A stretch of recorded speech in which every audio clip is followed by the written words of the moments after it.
សង្ឃដោយព្រះគ្រូខូសកោវិសុទ្ធិព្រះចារិកាកម្មវិធីបន្ទាប់គឺចំណាប់អារម្មណ៍សន្តរកថាចំណាប់អារម្មណ៍នៃគណៈអធិបតីដែលចូលរួមនៅក្នុងទីនេះមានគណៈអធិបតីប្រធានពុទ្ធិកសមាគមព្រះសង្ឃខ្មែរសហរដ្ឋអាមេរិកព្រះអធិមនីមង្សាងប្រធានពុទ្ធិកសាខា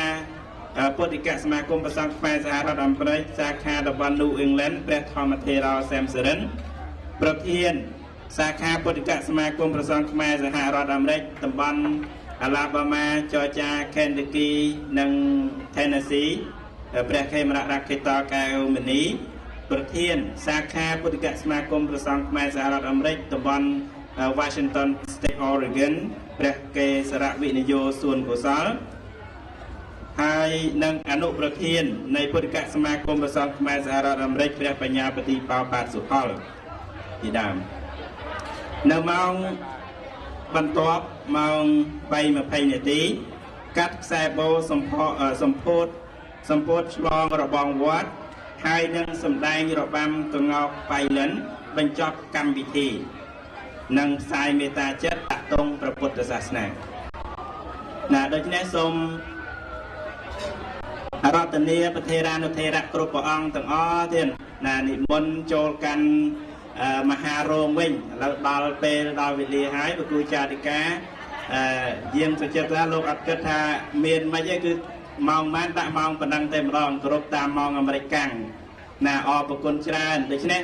សូមប្រកាសណាគុណចាស់គ្រប់ព្រះអង្គទាំងអស់ចូលរួមទាំងអស់គ្នាញាតិញោមពុទ្ធបរិស័ទក៏ដូចគ្នាបងញាតិញោមតែពិសាភោជនាហាហើយកៅអីរបស់ញាតិញោមអាចបែរមកកាន់កន្លែងថ្មនិយាយនេះបើញោមអត់ដឹងទៅថ្មនិយាយនៅណាញាតិញោមកន្លែងរមើលទៅកន្លែងមកឃើញមានខ្លះមួយខាងនៅលើក្រែទេសកន្លែងស្អាតជាងគេកន្លែងហ្នឹងថ្មឆ្លនិយាយអញ្ចឹងយកបែរកៅអីហ្នឹងមករកវេទិកាបងបែរកៅអីរកវេទិកាមករៀបជាជួរហើយញាតិញោមមិនទាន់ពិសាហើយក៏កុំទាន់ងើបក៏ពិសាតាមសម្រួលចុះមិនមកខំទេកម្មវិធីចាប់ផ្ដើមញាតិញោមក៏អាចពិសាបានដែរពិសាហើយសម្រាមជួយដាក់តាមសម្រាមចានដាក់តាមចានផងហើយមហូបទេសោបើអស់ពីគ្នាវិតកហើយជួយយកម្ហូបទៅដាក់កន្លែងឲ្យបានស្រួលផងបងអរគុណច្រើនអញ្ចឹងកម្មវិធីរបស់យើងនឹងចាប់ផ្ដើមនៅក្នុងពេលបន្តិចទៀតនេះមកអត់មានម៉ោងមួយជាមួយទេប៉ុន្តែប្រហែលជាជិតដល់ហើយម៉ោងហ្នឹងចឹងទេសូមពុទ្ធបរិស័ទទាំងអស់ព្រមទាំងព្រះសង្ឃគណៈសូមរតនាព្រះសង្ឃនិមន្តចូលកាន់មហារោងពុទ្ធបរិស័ទយើងទាំងអស់ចូលកាន់មហារោងវិញបងដើម្បីយើងនឹងប្រពកម្មវិធីរបស់យើងក្នុងពេលបន្តិចទៀតនេះបងនៅក្នុងថ្ងៃដ៏មហានក្ខត្តរិទ្ធដ៏ប្រសើរនៃវត្តមណ្ឌលព្រះពុទ្ធសាសនានៅក្នុងទីក្រុង Providence នៃរដ្ឋ Rhode Island សហរដ្ឋអាមេរិកយើងនេះដោយពុទ្ធបរិស័ទព្រះសង្ឃនិងពុទ្ធបរិស័ទដែលបាននិមន្តនិងអញ្ជើញមកអំពីគ្រប់ទិសទីនៅក្នុងសហរដ្ឋអាមេរិករួមទាំងព្រះសង្ឃនិមន្តមកពីប្រជាណាចក្រកម្ពុជាផងដែរបានចូលរួមនៅក្នុងកម្មវិធីឆ្លងសម្ពោធឆ្លងរបងវត្តពុទ្ធាពិសេសនិងបុណ្យចម្រើនព្រះជន្មព្រះគោសកោវិសុទ្ធិព្រះចារិកាវត្តមណ្ឌលពុទ្ធសាសនានៅក្នុងថ្ងៃនេះពុទ្ធបរិស័ទយើងបានចូលរួមយ៉ាងសស្រាក់សស្រាំតាំងអំពីថ្ងៃម្សិលមិញមកមានកម្មវិធីហោហែដោយតែយើងបាន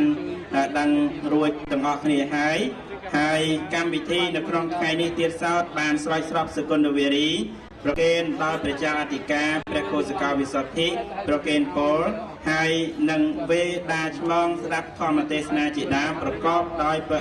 ដោយចេតនាជាបុណ្យកុសលគ្រប់កាលគ្រប់វេលាហើយជាទីបញ្ចប់នៅសល់របៀបវិរៈកម្មវិធីបន្តទៅទៀតប្រមាណជា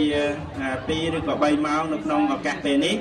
សូមឲ្យពុទ្ធបរិស័ទទាំងអស់ចូលរួមជាបន្តបងព្រោះញាតិញោមចូលរួមកាលណាគុណចាស់ចូលរួមជាបន្តឆាប់បានចប់ហើយតែឆាប់បានចប់ឆាប់បានត្រឡប់ទៅកាន់គេដ្ឋានទៅវត្តឬក៏មិនដល់វត្តទេអាចណាស្ទះនៅត្រង់តាណាទៅមាត់សមុទ្រមាត់ទន្លេអីក៏មិនដឹងអានឹងស្រេចទៅកាលណាគុណចាស់ញាតិញោមមិនតាន់ដល់ផ្ទះដល់កន្លែងណាសិនតើតែមានតើមានពេលវេលាគ្រប់គ្រាន់កណាតើតែមានពេលវេលាគ្រប់គ្រាន់ហើយពេលវេលាគ្រប់គ្រាន់របស់ញាតិញោមបានតើតែញាតិញោមកាលណាគុណចាស់សហការក្នុងពេលនេះចាប់ផ្ដើមកម្មវិធីក្នុងពេលនេះតែម្ដងឥឡូវលោកគ្រូចារិកាសញ្ញោអាត្មាច្រើនដងហើយថាចាប់ផ្ដើមបានហើយ ចាប់ដើមបានហើយអញ្ចឹងសូមអញ្ជើញញោមឧបាសិកាកែវសាវនិងញោមឧបាសិកាលឹមសួគាបងញោមឧបាសិកាកែវសាវនិងញោមឧបាសិកាលឹមសួគាស្ថិតនៅទីណាកន្លែងណាក៏សូមអញ្ជើញមកកាន់ទីនេះបងដើម្បីយើងនឹងប្រពនៅពិធីស្វាសូត្របទនគររាជនិងបទពងសាវតាខ្មែរក្នុងពេលនេះតែម្ដងក៏សូមគោរពអញ្ជើញអាត្មាឃើញម្ដងដែរមិញតែលើមដឹងដល់ណាវិញហើយបងអញ្ចឹងសូមពុទ្ធបរិស័ទយើងទាំងអស់អង្គុយក្នុងមហារោងអត់ក្តៅទេបងណានៅក្នុងមហារោងយើងមានខ្យល់បក់រសៀកណាទោះបីជាលបងកំផែងលោកគ្រូធ្វើយ៉ាងប៉ុណ្ណឹងចិត្តចង់យ៉ាងណាប៉ុន្តែខ្យល់នៅតែអាចបក់ចូលបានបើបក់ចូលបាននៅតែមានសម្ផស្សខ្យល់រហើយធ្វើឲ្យកណាគុណចាស់ញាតិញោមបើសិនជាយើងនៅខាងក្រៅរៀនក្តៅបន្តិចចូលទៅអង្គុយទៅតិចដល់មកមានខ្យល់បក់លហៀកមកណាលហើយស្ដាប់នៅកម្មវិធីតាមដាននៅកម្មវិធីណាអត់ដឹងចប់ទេមកទៅនេះមកញោមមកទៅនេះសិនពួកទៅលោកក្តៅពេញញោមពិបាកត្រង់ហ្នឹងហើយចឹងគឺសូមប្រកាសជាថ្មីម្ដងទៀតខ្ញុំកណាសូមរតនានិមន្តព្រះថេរានុថេរៈគ្រប់ព្រះអង្គសូមអញ្ជើញញាតិញោមពុទ្ធបរិស័ទទាំងអស់ចូលកាន់មហារោងដើម្បីយើងនឹងប្រារព្ធកម្មវិធីជាលំដាប់លំដោយតទៅគណៈលោកគ្រូមុនដដែលណាមុនដដែលដូចជាអត់អីអត់ក្តៅទេណាព្រោះគាត់ថ្ងៃណាសូមអនុមោទនាឥឡូវនេះគណៈអធិបតីក៏បាននិមន្តនិងអញ្ជើញចូលទៅកាន់មហារោងតាមដែលបានរៀបចំហើយព្រះគ្រូចារិកាក៏បានរៀបចំជាស្រេចសម្រាប់ទទួលគណៈអធិបតីយើងរៀបចំកម្មវិធីសម្ពោធនៅរបងឬក៏កំពែងព័ទ្ធជុំវិញវត្តមណ្ឌលព្រះពុទ្ធសាសនាស្អាតណាស់ញាតិញោមរបងនោះមើលទៅភ្លឺចិញ្ចាញស្អាតស្រឡះល្អមែនទែនដូច្នេះណាញាតិញោមជាពុទ្ធបរិស័ទបានកសាងនៅរបងជ្រះថ្លាចេតនាដែលជាបុណ្យកុសលនេះឯងបានពាន់ពាត់ឲ្យរបងដ៏ស្អាតចិត្តចង់យ៉ាងនេះញាតិញោមជាពុទ្ធបរិស័ទធ្វើនៅបញ្ញកុសលនេះហើយបុណ្យកុសលនេះដែលឲ្យផលទាំងថ្ងៃទាំងយប់ជាប់មិនដាច់សម្រាប់ញាតិញោមពុទ្ធបរិស័ទមានការរលឹកនឹកឃើញដោយបុណ្យកុសលនោះបងសូមអនុមោទនាដោយគណៈអធិបតីបាននិមន្តគង់តាមអាសនៈសំរុំហើយណាបាត់ co-ordinator ទៅ co-moderator លោកគ្រូកាយសុភាទៅណាអត់ជួយបកប្រែណាតទៅអញ្ចឹងញាតិញោមបាច់បែរថ្ងៃនេះម៉ែសិនណាអញ្ចឹងតទៅសូមអញ្ជើញញោមឧបាសិកាកែវសាវនិងឧបាសិកាលឹមសុគាដើម្បីសូត្របទនគររាជនិងពងសាវតាខ្មែរ So I'm pleased to inform all of you that now we will start our session of afternoon program, and at first I would like to invite Mrs. Kao Saus and Mrs. Lam Suagia to recite the two Cambodian traditional hymns, Bát Nagor Riech, and a great story and hymns of Cambodian heritage. So please enjoy together. Thank you very much.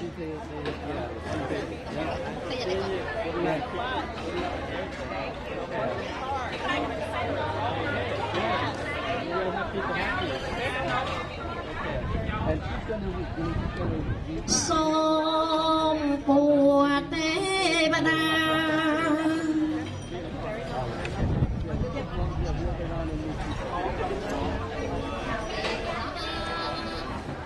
Som Pua Te Bada Ra Sama San Dơn Ôi Ban Rong Rương Đôi Chây Mẹ Con Sợi Xua Sợi Dương Nhung Pre Ong Som Chro Krao Mà Lô Pre Ba Rong Mây Này Pre Rong Mà Đây Vong Sa Tra Đây San Pra Sa ក្នុងក្រងដែនខ្មែរបុរាណកាលកាលានប្រាសាទសីឡាកំបាំងកាន់ដាលព្រៃពួឲ្យស្រមៃនឹកដល់យោសាំងមហានគរជាតិខ្មែរដូចថ្មគង់វងនៅល្អរឹងបឹងជុំហោយើងសង្ឃឹមពហោព្រេងសំណារបស់កម្ពុជាមហារនកើតមានយូរអង្វែងហើយគ្រប់វត្តអារាមឬតែសូសំធមសូត្រឲ្យអំណររំលឹកទុនបនពុទ្ធសាសនាចូលយើងជាអ្នកជឿជាស្មោះស្ម័គ្របែបដូនតាគង់តែទេវតានឹងជួយជ្រោមជ្រែងកត់កុំក្រយោញឲ្យដល់ប្រទេសខ្មែរជាមហានគរ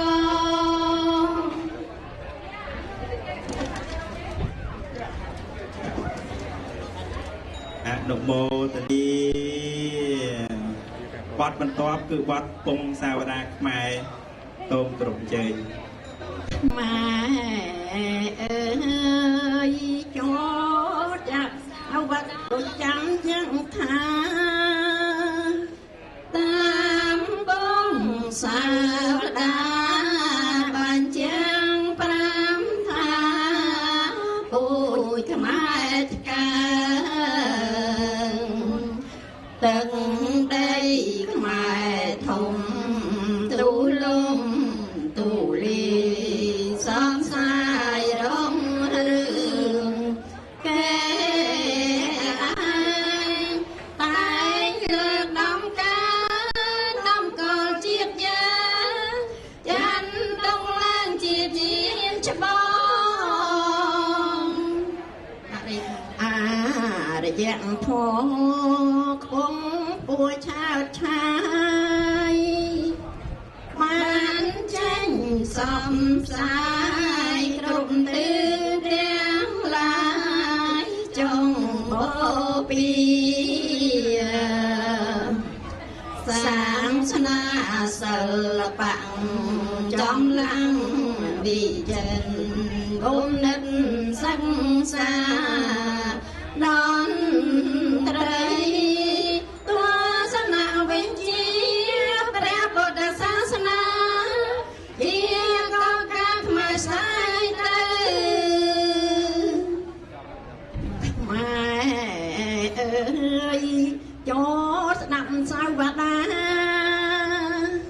ដែលបានចរចាបញ្ចាំង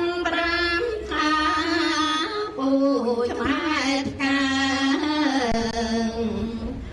តាំងចិត្តឲ្យមកខិនខំប្រឹងប្រែងសាមគ្គីជាតិយើងដំ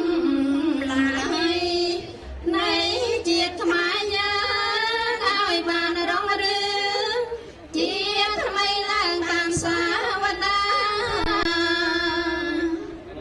សាធុអនុមោទនីអរគុណច្រើនញោមបាសិកាទាំង4រូបបាសិកាទាំង4រូបដែលបានបង្ហាញនៅសូរស័ព្ទសំនៀងយ៉ាងពិរោះដែលរំដំធ្វើឲ្យប្រសង់ពុទ្ធបរិស័ទទាំងអស់ដែលគង់ដែលស្ដាប់ដោយយកចិត្តទុកដាក់គណៈជាកិច្ចបន្តទៅទៀតខ្ញុំគណៈនៅជាកិច្ចបន្តទៅទៀតនេះរបៀបរៀបជាបន្តគឺសម្ដែងរបាំផ្លាត់ស្វាគមន៍គណៈអធិបតី ដោយនិរិន Marilyn S និង និរិន ធីតាច័ន្ទសំរាំងគណៈសូមទស្សនារីករាយទស្សនាដោយតទៅ Next session please I would like to invite to our performers to show the dance fans dancing. I don't know how to say it. Fans dance. Please enjoy it.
បសាទរអនុមោទនីអរគុណចាំមួយស្រីទាំងពីរដែលបានសម្ដែងនៅរបាំដ៏ស្រស់ស្អាតដើម្បីស្វាគមន៍គណៈអធិបតីរបស់យើង Thank you very much our two beautiful dancers to perform our welcome dancing to our participants. Thank you very much. And the next session គណៈជាបន្តទៅទៀតគណៈមានកិត្តិយសសូមគោរពអារាធនាលោកគ្រូខួសកោវិសុទ្ធិប្រជាអធិការវត្តមណ្ឌលព្រះពុទ្ធសាសនានិមន្តឡើងកាន់វេទគណៈអធិបតីដើម្បីនឹងអាននៅជីវប្រវត្តិស្វាគមន៍នឹងអានជីវប្រវត្តិវត្តនិងការសាងសង់វត្តមណ្ឌលព្រះពុទ្ធសាសនាដោយតទៅ So next, I would like to invite the chief monk of the Buddhist Center to come and offer or deliver the history of this temple. At the same time, I would like to invite him to welcome our honorable guest, representative of state officials. So could you please be with us, and then we will invite the chief monk to come and deliver the history of this temple, and also welcome everybody to celebrate this occasion. And at the same time, I would like to invite Mr. Sokwan Sam. If you hear this, could you please prepare yourself? So you are going to discuss, or you will be dealing or inviting, because I don't know the guest's name. So please come and help us to welcome our guests from state officials. Thank you. Yeah, that's it. How's that like? Just like you zoom in all the way. Can you go on this side just like? You're okay on that? Okay, zoom all the way. ណាជាបឋមសូមវារវណ្ណនមស្ការដល់ជុំបីនៃបរតនត្រ័យដែលជារតនៈដកដងដំស្មើទៅដល់ជីវិតសូមនមស្ការចំពោះព្រះគ្រូព្រះអធិមនីមង្សាញាណសារោព្រះប្រធានពុទ្ធកសមាគមព្រះសង្ឃខ្មែរសហរដ្ឋអាមេរិកមួយលើទៅដោយព្រះគ្រូព្រះអនុប្រធានទី1ទី2និងព្រះគ្រូព្រះមហាថេរៈនិងគ្រូប្រធានតំបន់សាខានៅតំបន់ England និងបណ្ដាសាខាទាំងអស់នៅសហរដ្ឋអាមេរិកដោយស្ដីគោរពដល់កំពង់ប៉ុស្តិ៍អំពីខ្ញុំប្រកាសណានិងសូមចម្រើនពរដល់ញាតិញោមសារសពបរិសុទ្ធប្រុសស្រីទាំងអស់ដែលបានឱកាសជើញចូលរួមក្នុងកម្មវិធីបុណ្យសម្ពោធក្លងរបងបុណ្យពុទ្ធាពិសេសនិងបុណ្យចម្រើនបជនដ៏ឱឡារិកនៅក្នុងវត្តមណ្ឌលព្រះពុទ្ធសាសនានេះដោយស្ដីរាប់អានបន្ទាប់ពីនេះខ្ញុំប្រកាសណាអាត្មាភាពតំណាងឲ្យព្រះសង្ឃតំណាងឲ្យគណៈកម្មការវត្តមណ្ឌលព្រះពុទ្ធសាសនាដែលស្ថិតនៅក្នុងទីក្រុង Providence រដ្ឋ Rhode Island សហរដ្ឋអាមេរិកដើម្បីនឹងថ្លែងរៀបរាប់អំពីប្រវត្តិវត្តនិងការសាងសង់វត្តអារាមនៅវត្តមណ្ឌលព្រះពុទ្ធសាសនាប៉ុន្តែមិននឹងថ្លែងនៅប្រវត្តិវត្តជាខាងដើមនេះខ្ញុំកណាសូមអរព្រគុណនិងអរព្រគុណលោកម្ចាស់ព្រះគូគ្រប់ព្រះអង្គដែលបាននិមន្តមកអំពីបណ្ដារដ្ឋផ្សេងៗដើម្បីចូលរួមក្នុងការមកពិធីបុណ្យវត្តមណ្ឌលព្រះពុទ្ធសាសនាដែលប្រព្រឹត្តឡើងតាំងពីថ្ងៃម្សិលមិញរហូតដល់ថ្ងៃនេះហើយសូមអរគុណដល់ញាតិញោមសាធុសពបរិសុទ្ធប្រុសស្រីដែលបានអញ្ជើញមកអំពីទីជិតទីឆ្ងាយហើយចូលរួមនៅក្នុងកម្មវិធីនេះតាំងញាតិញោមចេញពីពីឡាញូជ័រស៊ីវិជ្ជានៅម៉ាសាជូសេតនិងបណ្ដារដ្ឋផ្សេងៗទៀតនៅតំបន់ New England យើងដោយស្ដីរាប់អានហើយខ្លាចក្រែងជាយើងខ្ញុំទាំងអស់គ្នាមានការខ្វះខាតដោយប្រការណាមួយនោះសូមញាតិញោមប្រកាសណាមេត្តាអធិស្ឋានដោយការខ្វះខាតនេះផងហើយសូមស្វាគមន៍ដល់ភ្ញៀវកិត្តិយសអ្នកតំណាងស៊ីរីអ្នកតំណាងកៅណាអ្នកតំណាងមេយ៉ាទាំងអស់ដែលបានឱកាសជើញចូលរួមអបអរសាទរក្នុងកម្មវិធីបុណ្យនេះដែរថ្ងៃនេះជា តេថៃមួយដែលមានមហាកតរិទ្ធមហានក្ខតរិទ្ធមានមង្គលសិរីសុស្ដីយ៉ាងត្រចះត្រចង់ជាថ្ងៃដែលប្រសង់គណៈកម្មការពុទ្ធបរិស័ទវត្តមណ្ឌលពុទ្ធសាសនាបានផ្ដួចផ្ដើមប្រារព្ធកម្មវិធីបុណ្យឆ្លងសម្ពោធរបងបុណ្យពុទ្ធាពិសេសនិងស្រោចសពសកលទេវរីដែលប្រព្រឹត្តទៅតាំងពីថ្ងៃម្សិលមិញរហូតបន្តមកដល់ថ្ងៃនេះខ្ញុំប្រកាសណាសូមអនុញ្ញាតពីអង្គពិធីទាំងមូលដើម្បីថ្លែងរៀបរាប់ជាប់នៅប្រវត្តិវត្តនិងការសាងសង់នៃវត្តមណ្ឌលពុទ្ធសាសនាដោយខាងក្រោមនេះបបិទ្ធប្រកាសណាគ្រប់អង្គជាទីសក្ការៈភ្ញៀវកិត្តិយសជាទីរាប់អានញាតិញោមពុទ្ធបរិស័ទជាទីរាប់អានវត្តមណ្ឌលពុទ្ធសាសនាយើងហៅកាត់ថាវត្តពុទ្ធមណ្ឌលឬក៏វត្តទី2ឬក៏វត្តកណ្ដាលបានចាប់ផ្ដើមឡើងក្នុងឆ្នាំ1999ស្របទៅតាមក្របខ័ណ្ឌច្បាប់នៃរដ្ឋ Rhode Island សហរដ្ឋអាមេរិកតាមអនុក្រឹត្យលេខ7640ដែលចែងក្នុងវិទ្យាខណ្ឌនៃច្បាប់ក្នុងឆ្នាំ1956របស់រដ្ឋ Rhode Island សហរដ្ឋអាមេរិកក្នុងមានគោលបំណងនឹងទិសដៅធំដោយខាងក្រោមនេះក៏លើកស្ទួយវិស័យព្រះពុទ្ធសាសនានិងសង្គមតាមមាគ៌ាព្រះពុទ្ធសាសនា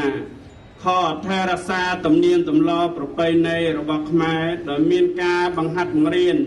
និងការបង្ហាញដល់ក្មេងៗជំនាន់ក្រោយឲ្យបានស្គាល់ច្បាស់នៅអ្វីជាកេរដំណែលពិតរបស់ខ្មែរយើងក៏បង្កើតនៅមណ្ឌលពុទ្ធសាសនាមិនត្រឹមតែសម្រាប់បងប្អូនខ្មែរប៉ុណ្ណោះទេ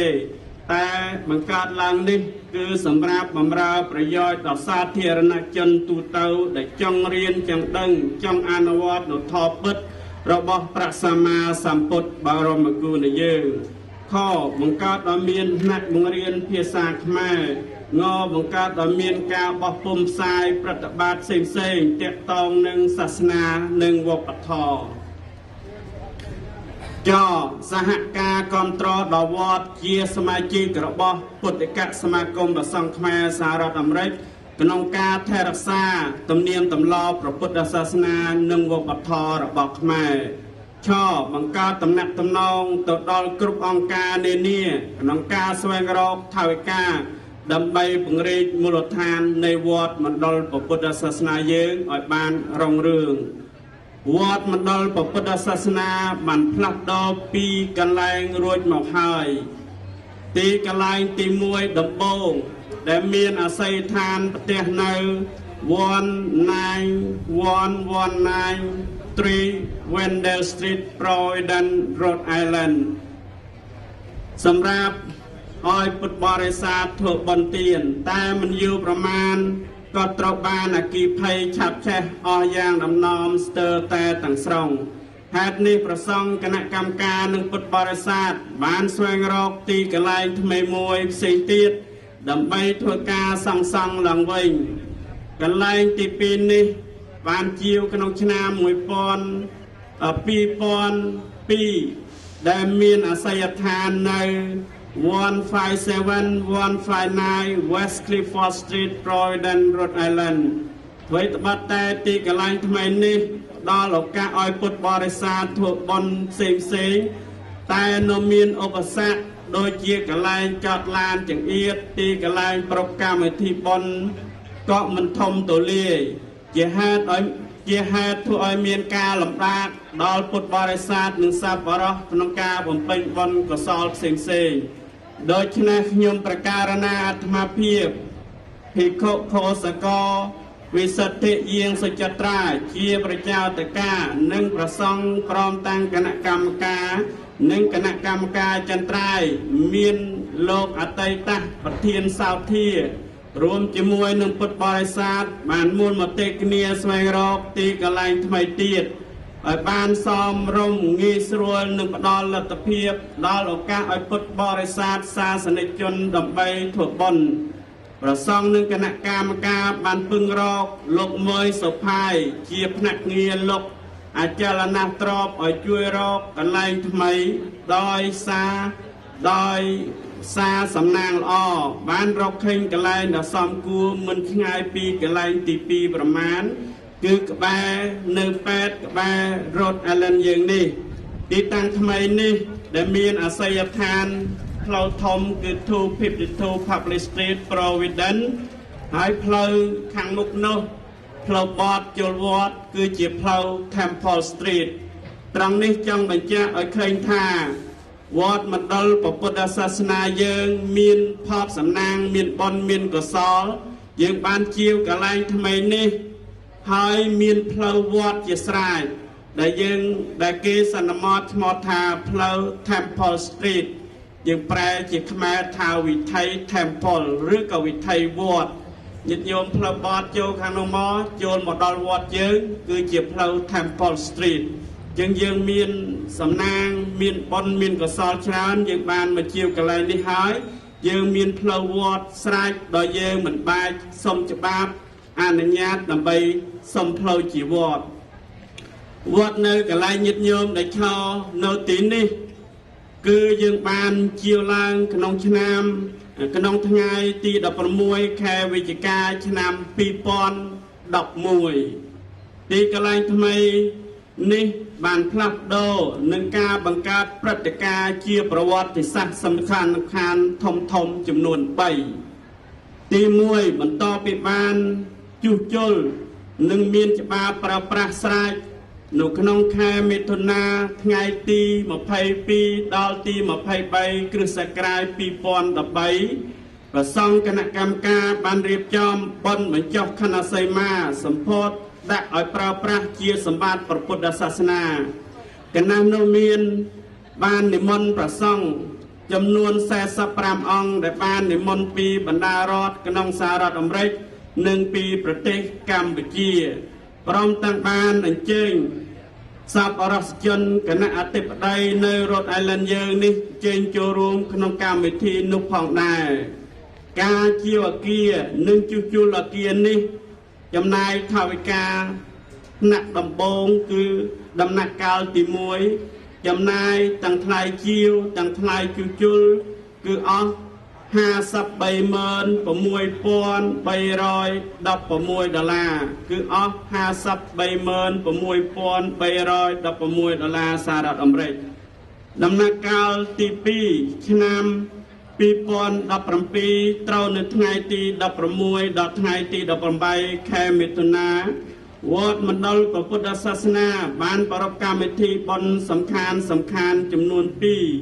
ទី1គឺឆ្លងដំបូលប្រភាដោយញាតិញោមជាពុទ្ធបរិស័ទសារសពរស់បានឃើញហើយដែលមានបណ្ដោយចំនួន138 feet ទទឹង50 feet កម្ពស់33 feet មានរចនាបថជាខ្មែរ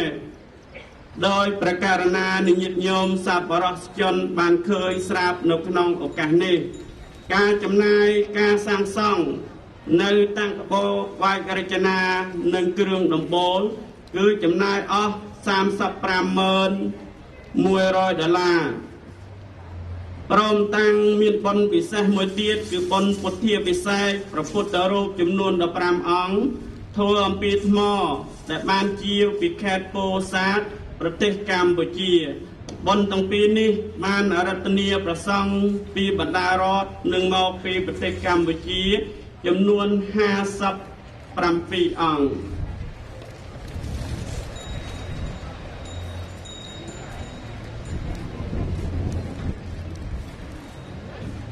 ទី3ព្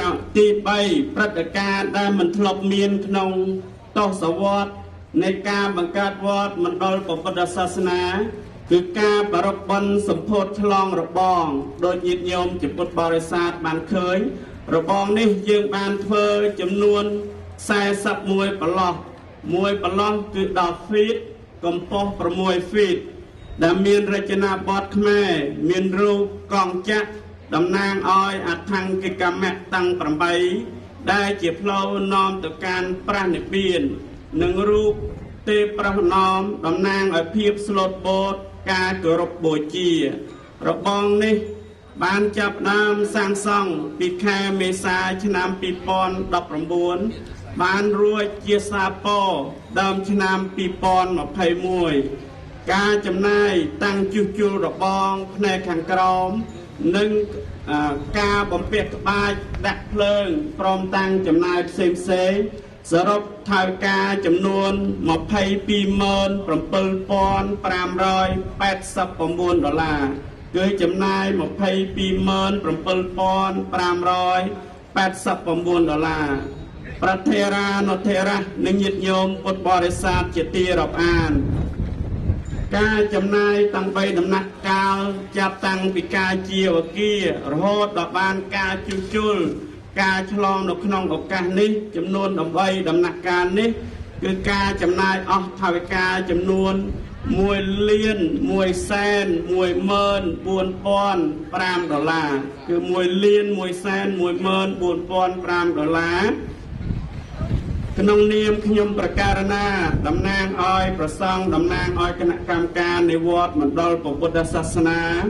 សូមថ្លែងនៅអំណរអរព្រគុណនិងអរគុណជាអនេកប្រការចំពោះគណៈកម្មការសាងសង់ចំនួន4ក្រុមក្រុមទី1គឺក្រុមផ្នែកជាងបើសិនជាមិនមានពួកគាត់ក៏យើងមិនបានសម្រាប់ជាស្ថាពរនេះដែរជាងដំបូងគឺមានលោកគុយថាលោកសុតនសាបងជាងហេងជាងក្បាច់ជាងភ្លើងMr. Post ជាងម៉ាប់ជាងក្បាច់ហើយនឹងបងសុងហេងហើយនឹងមានលោកម្ចាស់សំណាងជួយចម្លងក្បាច់ផ្នែកចាក់ពុំនិងបំពាក់ក្បាច់មានលោកម្ចាស់យឹមយោនកាលនោះលោកកុងនៅវត្តយើងនេះចំនួន2ឆ្នាំជាងលោកបានជួយកិច្ចការងារការចាក់ពុំក្បាច់ផ្សេងក្នុងវត្តឥឡូវលោកក៏ថ្លែងអំណរអគុណផងដែរចំពោះគណៈកម្មការនៅវត្តឧត្តមសារតនារាមដែលបានអនុញ្ញាតឲ្យលោកម្ចាស់អន្តបញ្ញោនិមន្តចូលរួមក្នុងកិច្ចការងារការកសាងជាមួយនឹងវត្តមណ្ឌលពុទ្ធសាសនានិងសូមអរគុណលោកម្ចាស់អកតនោនុបរាលោកបានជួយថ្នាក់ថ្នែងក្នុងកិច្ចការងារសាងសង់នេះដែរសូមអរគុណលោកម្ចាស់កែវមនីដែលលោកនិមន្តមកពីវត្តអាឡាំបាម៉ានៅខាងរដ្ឋអាឡាំបាម៉ាលោកប្រធានសាខានៅរដ្ឋចាចាថេនគី Tennessee គឺលោកបានចំណាយពេលជាង1អាទិត្យដើម្បីមកចូលរួមចាក់បាច់នេះផងដែរខ្ញុំណាសូមអរគុណលោកម្ចាស់ថេរសេឡោគឹមអុកលោកម្ចាស់លោកមានគុណវុធី មានអំណត់មានចរិយាធម៌គុណធម៌ដ៏ធំធេងបានជួយកិច្ចការងារសាងសង់ផងហើយកិច្ចការងារក្នុងពិធីបុណ្យនេះបានអបប្រសើរនិងសូមអរគុណចំពោះបងហួនបងយ៉ាន់លុញញោមហ៊ុយសារ៉េតលោកសុកហឿនអន្តិតយ៉ានវិចិត្រអន្តិតលីនសមនរមអន្តិតចនហើយនឹងញាតិញោមជាគណៈកម្មការទាំងអស់ដែលបានចំណាយពេលចូលរួមពេលយើងចាក់ពុំក្បាច់បានថ្នាក់ថ្នែងក្នុងកិច្ចការងារនោះផងដែរទី3គឺក្រុមបច្ចេកទេសផ្នែកខាងច្បាប់ដើម្បីឲ្យកិច្ចការងារនេះការកសាងទៅបានប្រសើរគឺខ្ញុំកណាដែលជាបច្ចេកទេសជាអ្នកគិតគូរ Master Plan ដំបូងគេបង្អស់បន្តមកទៀតមានញោមអតីតញោមប្រធានសោធាមានញោមតាំងណាមេមានបងសុកវ៉ាន់សែមមានញោមម៉ាក់ហឿមមានបងស៊ុយសេមព្រមទាំងគណៈកម្មការយើងមួយចំនួនផងដែរបើមានក្រុមទាំង3នេះមិនមានក្រុមទី4គឺក្រុមសំខាន់គឺក្រុមការឧបត្ថម្ភការសាងសង់ដើម្បីឲ្យសម្រាប់នៃការសាងសង់នេះបានគឺត្រូវការមានការវិភាគទានពីញាតិញោមសាធុសពរជនទាំងអស់ញាតិញោមខ្លះក៏បានជួយឧបត្ថម្ភជាថាវិការជាស៊ីម៉ង់ជាកសាចអំពូលភ្លើងខ្លះទៀតក៏បានឧបត្ថម្ភជាមួយប្រឡោះ ញាតិញោមខ្លះមួយប្រឡោះកាត់ជួយ2,800ខ្លះជួយ2,900ខ្លះទៀតក៏ជួយ3,000ខ្លះទៀតក៏ជួយក្រោមពីនោះនឹងទៅតាមសទ្ធាដែលញាតិញោមនឹងជួយបើមិនប្រកាសថាដាក់បណ្ណាញាតិញោមជួយបានប៉ុណ្្នឹងទេហ្នឹងប្រធេរានុធេរៈគ្រប់អង្គបើប្រសិនជាមិនមានការឧបត្ថម្ភពីញាតិញោមសាធុសពបរិសប្រុសស្រីទេកិច្ចការងារទាំងឡាយទាំងពួងក៏មិនបានសម្រេចដោយពេលនេះដែរប្រធេរានុធេរៈគ្រប់អង្គញាតិញោមជាពុទ្ធបរិស័ទសាធុសពបរិសប្រុសស្រីសារជាថ្មីម្ដងទៀតខ្ញុំប្រកាសណាអាត្មាភាពសូមថ្លែងនូវអំណរអរព្រគុណចំពោះប្រធេរានុធេរៈលោកស្រីលោកយាយតាពុទ្ធបរិស័ទគ្រប់ចិត្តទៅទាំងអស់ដែលមានសន្តានចិត្តបានវិភាគទានតាំងកម្លាំងកាយកម្លាំងប្រាជ្ញាកម្លាំងចិត្តព្រមទាំងថវិកាសម្រាប់ការកសាងវត្តបានคล้ายប្រែคล้ายជាទីសក្ការៈបូជាយ៉ាងល្អប្រសើររយៈពេលជិត10ឆ្នាំផ្លាយមកនេះ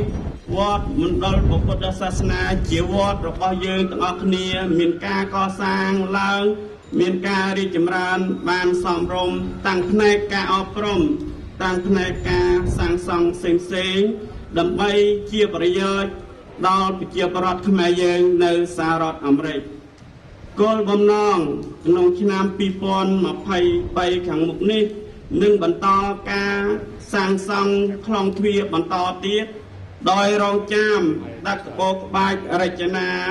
ដែលធ្វើអំពីស្មាច់ដែលយើងឲ្យឈ្មោះថា Fire Class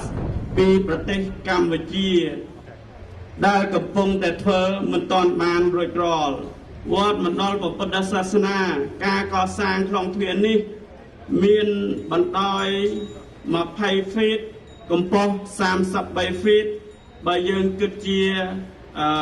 ចម្លងតាមប្រាសាទបន្ទាយស្រីជាងញាតិញោមបានឃើញហើយនៅពេលខាងមុខនេះប្រសង់គណៈកម្មការនឹងត្រៀមបន្តដាក់ក្បូរក្បាច់រចនា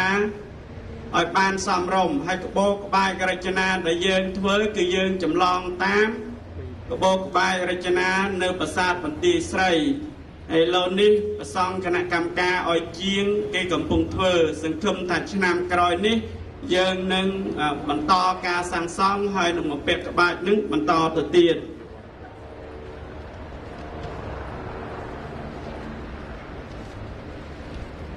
ការកសាងវត្តអារាមនេះ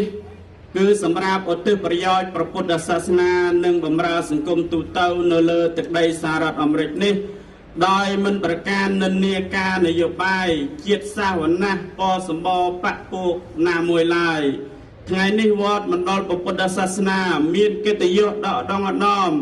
ដែលមានប្រវត្តិមានប្រធេរានុធេរៈនិងញាតិញោមពុទ្ធបរិស័ទគ្រប់ចិត្តទៅទាំងអស់បាននិមន្តអញ្ជើញចូលរួមអបអរសាទរនិងអនុមោទនាបុណ្យយ៉ាងកកជាប្រវត្តិសាស្ត្រជាពិសេសនេះជានេះទៅទៀតនោះគឺភ្ញៀវកិត្តិយសគឺអ្នកតំណាងផ្នែកខាងអភិបាលរដ្ឋនៃរដ្ឋ Rhode Island ចៅសង្កាត់ឬក៏ចៅវាយក្រុងនិងអ្នកតំណាងរាស្ត្រខ្ញុំប្រកាសណាអាត្មាភាពមានបេតិសំណររីករាយនិងមោទនភាពយ៉ាងក្រៃលែងខ្ញុំប្រកាសណាអាត្មាភាពសូមតំណាងឲ្យព្រះសង្ឃគ្រប់អង្គតំណាងឲ្យគណៈកម្មការសូមអភ័យទោសរាល់ការខ្វះខាតទាំងផ្នែកអមិសាបដិសន្តរៈធម្មបដិសន្តរៈចំពោះប្រកាសណាគ្រប់អង្គនិងពុទ្ធបរិស័ទគ្រប់រូបទីបំផុតនេះខ្ញុំប្រកាសណាអាត្មាភាពសូមប្រសិទ្ធពរប្រគេនដល់ប្រកាសណាគ្រប់អង្គទាំងអស់និងញាតិញោមពុទ្ធបរិស័ទដែលបានអញ្ជើញមកអំពីទីជិតទីឆ្ងាយចូលរួមប្រស្រ័យក្នុងកម្មវិធីបុណ្យសម្ពោធឆ្លងរបងពុទ្ធិវិស័យក្នុងថ្ងៃនេះក៏សូមឲ្យជួបប្រទះបាននូវពុទ្ធពររបស់ព្រះសម្មាសម្ពុទ្ធបរមគ្រូនៃយើងពុទ្ធប្រការគឺអាយុវណ្ណៈសុខៈពលៈនិងបរិភិណៈកំបីឃ្លាតឡើយសូមអនុមោទនាសាធុសាធុសាធុកិច្ចបន្តទៀតសូមជើញបងគណៈកម្មការសូមអរគុណគ្រូយាងសុចិត្រា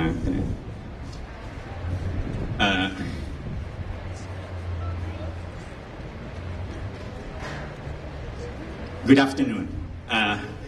Before I am going to proceed to the next session, I would like to take this opportunity. I'm not going to. So this was the delivering. This speech was delivered by the chief monk of the Buddhist Centers of Rhode Island. So he is the chief monk as well as the president of this temple. So before I'm going to summarize, I'm not going to summarize his speech. The summary will be delivered by Mr. Sokwan Sam. He's the former vice president of this temple. But before I proceed, I would like to take this opportunity to welcome distinguished guests, state officials, and as well as candidates from various seats, whether in the state or for the federal government. So first, I would like to everybody to welcome Lieutenant Sabina Matos. Could you please stand up and thank you. And the next one, I would like to welcome candidate Helen for a governorship of this Rhode Island, state of Rhode Island. And the next candidate for the lieutenant of the governorship of the state of Rhode Island, Mr. Aaron, could you please stand up? And also I would like to welcome City Council Mary Kay. Could you please stand up? Thank you. Please forgive me if I spelled your name incorrectly because I was not born in America, so my English will be different than yours. So I just want to let you know that this is such a great celebration for all of us. You can see the front row of the monks. They are the most senior monastic communities in the U.S. So they came from different states to come and celebrate. So this is such a great honor, and also to have you to participate with us. So please bear with me. I will proceed cautiously because we do have some people who do not speak English here, so we will have to use both languages. But according to Mr. Sokwan Sam, I would like to give the opportunity to Miss Helen to come forward and to have the opportunity to talk to the most venerable from different states and as well as from the people of this state. Thank you.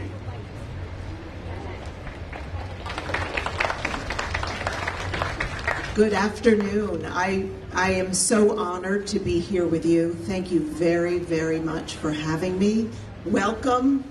all of these senior, very holy people from across the country to our beautiful state of Rhode Island. This wall is spectacular, so congratulations to everyone who has built this. It is an honor to be here, and I am a better person. We are a better state because of your community. So thank you all so very much.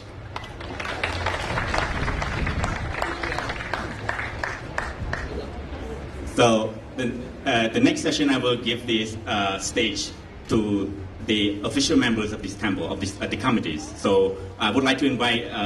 who is being assigned to take responsibility to talk to the guest honor, and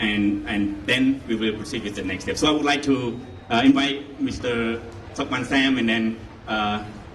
anyone else? Yeah, please come forward and then take this stage, and then this is your now. អរគុណទាំងខ្ញុំកណាជឿថាគ្មានអ្នកណាអង្គណានិយាយភាសាអង់គ្លេសប្រសើរជាងព្រះអង្គទៀតទេបើសិនជាខ្ញុំកណាមានការប្រកួតប្រជែងគឺសូមអធិស្ឋានទៀតដូច្នេះខ្ញុំមានបំណងទេនៅក្នុងហ្នឹងព្រះករណាព្រះគ្រូចៅអធិការក៏បានប្រាប់ខ្ញុំថានៅទីនេះគឺយើងមានអ្នកស្រីឆាយច័ន្ទវីនៃណាឆាយច័ន្ទវីជានាយិកាបាទសូមក្រុមអញ្ជើញមកខាងមុខបន្តិចមកហើយមានប្រសាសន៍ពី3ម៉ាត់មុននឹងខ្ញុំជូនវេទិកានេះទៅដល់បាទអ្នកមុខអ្នកការរបស់យើង But please welcome Chanovi Chai. She is the Executive Director of the Grassroots Organization, the only grassroots organization in Rhode Island for the Southeast Asian population. But welcome. Would you please just give her a round of applause and so that she can give us a very nice speech, I hope. But it's not very brief, please. But some group.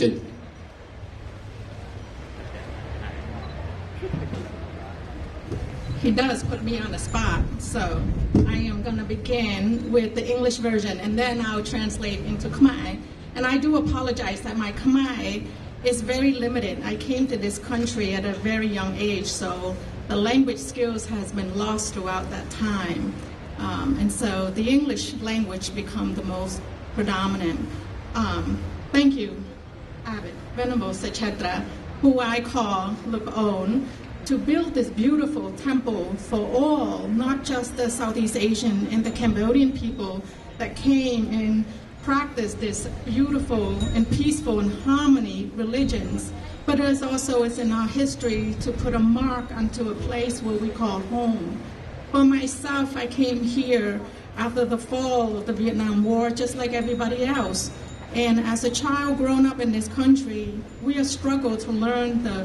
mastering the English language. And once we get to where we be, we wanted to get back to the community that we so behold and love. And we want to cherish that tradition and culture, and we very carefully carry the tradition of peace and harmony and giving back to the place that we know we born to. Although I grew up in this country, I grew up knowing that I have lost everyone in my life, knowing that I have to give back because of that loss to the very people that I grow up and call Cambodia my birthplace. So I thank you for giving me this opportunity, and we welcome all of you to the center, where it's the only place that help our community to, whether it's just simply reading a letter coming from various places to completing applications, to making sure our community is vibrant, is successful, and access to resources that I otherwise would not. So thank you with that, and thank you, the Lieutenant Governor, for being here. And I know your schedule is very hectic, and I'm so grateful. I call her my sister. So thank you for being here. And the former mayor of our beloved city in Cranston, Alan Fong, who extraordinarily have given back often, many, many times to our community. We thank you for your leadership and your commitment, dedication to the service of here. Mary Kay Harris, councilwoman of this area here, she have devoted her life to making sure that our community get access to resources, and she fight ensuring that funding's coming to this area, because as you know, in this community is resources that strengthen our work and also our commitment to serve those that are much more in need of those services. So thank you, Mary, for being here, and thank you, all of you, for being here today. So I'm going to say a few things in Khmer language, so we're going to lose some of that, but I am grateful for everyone's here. Nyum akun dek nyum ban look on nyum oi mau jay Khmer nyum som to pro Khmer nyum kana mau ni yu hai lahai Khmer pat au hai ko yeung rien thwe ka chumui tập ភាសាអង់គ្លេស so ខ្ញុំអរគុណដែលបានឲ្យមកជួបមកនិយាយជាមួយ and also ពេលយើងទៅមុខទៅក្រសួងអាស៊ីយើងមានតែមួយនឹងឯងដែលកាត់កុំអាស៊ីយើងទាំងអស់គ្នាកណាមនឹងនិយាយថាមិនសមាគមខ្មែរទេនេះជាអាស៊ីក្រសួងអាស៊ីយើងជួយគ្រប់សាសនាជួយគ្រប់មនុស្សគ្រប់សាសទាំងអស់គ្នាមិនត្រឹមតែខ្មែរឡាវយួនបាត់ជួយពួកស្ប៉ានីសពួកខ្មៅដែលគ្នាទឹកមកហើយពួកប្រទេសដែលគ្នាដែលបានមកស្រុកនេះពួកខសស្រុកគ្នាមានច្បាំងបាក់បែកដោយពួកយូក្រែនអីម្ល៉េះហើយគ្នាមកប្រទេសនេះគ្នាមករដ្ឋនេះដើម្បីដូចតែពួកយើងទាំងអស់គ្នាម្ល៉េះហើយយើងត្រូវចេះជួយគ្នាទៅវិញទៅមកម្ល៉េះហើយក្រសួងដែលគណៈកម្មការធ្វើម៉េចឲ្យយើងជួយគ្នាទៅវិញទៅមកម្ល៉េះហើយយើងត្រូវ កណាប្រាប់អ្នកធ្វើការទាំងអស់គ្នាភាសាដែលយើងនិយាយកាយវិការដែលយើងឲ្យគេមើលត្រូវមានគេហៅថា peace and harmony នៅក្នុង religion យើងនឹងហើយជា Buddha teaching so កណា welcome all of you ទាំងអស់គ្នាដែលចង់មើលក្រសួងអាស៊ីយើងអញ្ជើញមកហើយប្រហែលមួយឆ្នាំកន្លះទៀតកណានឹងបើកមន្ទីរពេទ្យនៅក្នុងក្រសួងមន្ទីរពេទ្យនឹងឈ្មោះ Cultural Community Health Center ដើម្បីមើលមានដុកទ័រដែលមើលទៅដូចយើងចឹងភាសាក៏យើងនឹងដូចកណាចឹងប៉ុន្តែកណាប្រហែលមិនចេះរឿងនិយាយពីរឿងជំងឺប្រមាណទៅជាខ្មែរទេប៉ុន្តែកណានឹងអាចនឹងប្រាប់តែជំងឺនឹងធ្វើអីបានហើយដុកទ័រនឹងគាត់ឈ្មោះ Margaret Chang នឹងគាត់ជាងសិស្សខ្ញុំនៅរៀននៅ Brown ដែលគាត់ចប់ហើយឥឡូវគាត់នឹងត្រឡប់មកវិញនឹងធ្វើការនឹងក្រសួងយើងហើយទី1 nurse អីដែលជាក្បាលភ្ញៀវដែលចូលមកហ្នឹងគោមានខ្មែរមានលាវមានយួនចេះភាសាសពគ្រប់ហើយម្ល៉េះហើយខ្ញុំកណានឹងមុនទាំងអស់គ្នាហើយបងប្អូនមីបងប្អូនទាំងអស់គ្នាខ្ញុំសូមទោសបើខ្មែរខ្ញុំវាបាក់បែកមិនហើយខ្ញុំម្ល៉េះហើយខ្ញុំឲ្យមកចូលក្នុងក្រសួងមើលទាំងអស់គ្នាចាកណាអរគុណច្រើនដែលបានជួយមក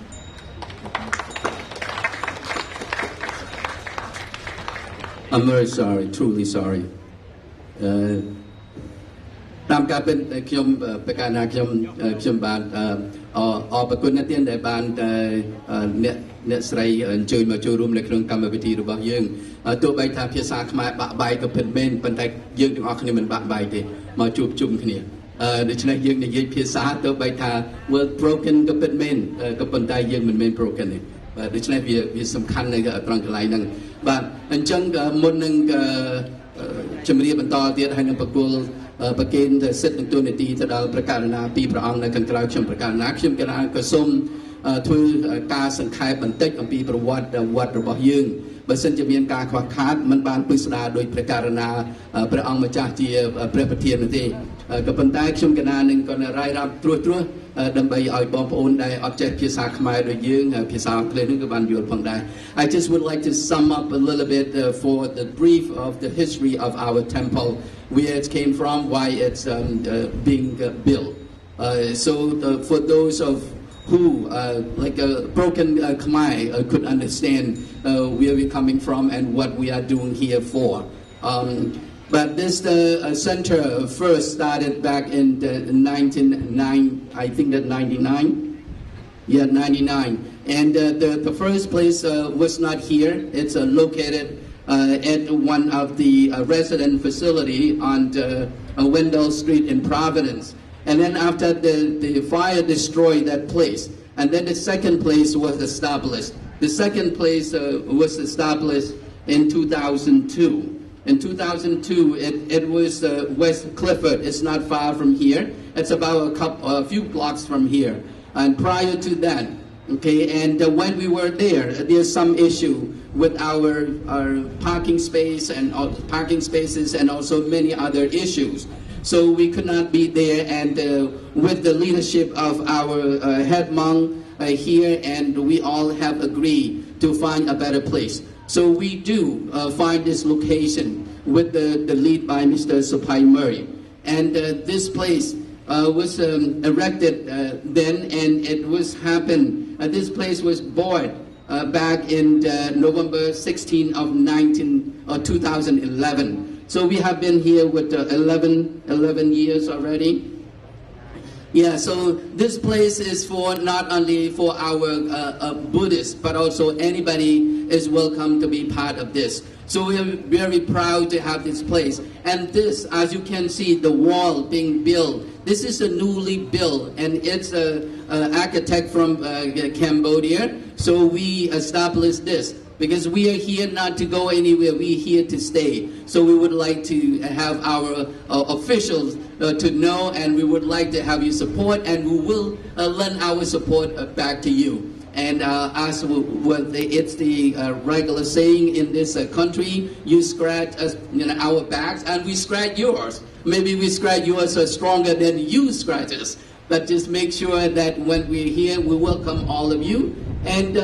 hoping that you will stick around, and just talk to our people, as you can see, and the Buddhist monk behind me, and he introduced all of our Buddhist monks are here today from various parts of the country to celebrate with us. We are honored to have all of you here, not only to all of you, but also our people of Rhode Islanders and also various parts of the country who are here with us today. Without you, we are not exist. We are not exist. So all of you is the foundation of our temple. So without any other saying to that, and we all should be proud of all of us who are here. So thank you very much, and I hope that you understand a little bit of brief of our temple. And if you have any concern or question, we'll be around, and you can ask me any question you wish. Thank you all very much.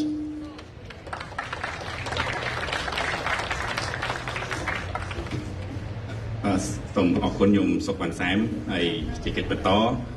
ខ្ញុំសូមឱកាសពីគណៈគុំចាស់គ្រប់ព្រះអង្គគណៈញាតិញោមទាំងអស់ដើម្បីឲ្យឱកាសភ្ញៀវកិត្តិយសបានឡើងមក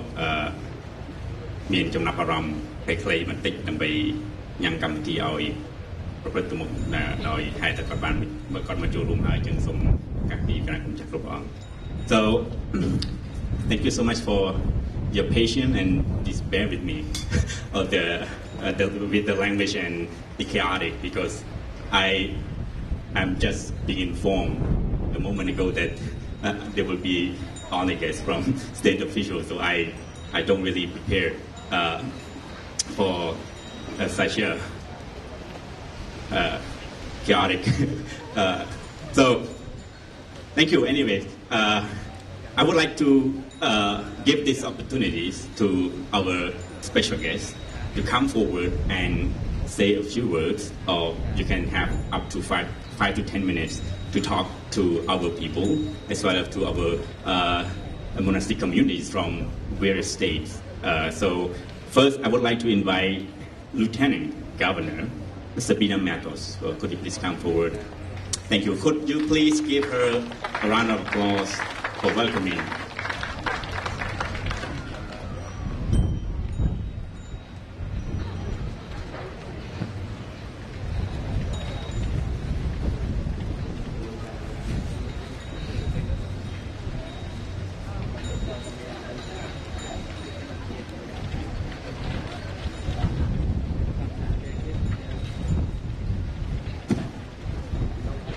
Good afternoon. Thank you so much for giving me this opportunity to say welcome on behalf of the state of Rhode Island. On behalf of Governor Dan McKee and myself, we want to welcome all of you here to the beautiful state of Rhode Island. We want to thank for, since 1999, listening to the history of the temple, it's amazing what you have accomplished in here. And I want to thank also Shanavi Shai, who always invites me and keep me up to date with what's happening in your community. She's a big advocate for all of you, and I'm so grateful to have the opportunity to work with her. I want to welcome, I just noticed that Congressman Cicilline joined us right now. Congressman Cicilline is welcome. And I also would like to acknowledge former mayor of the city of Cranston, Alan Fung, who's here with us also. And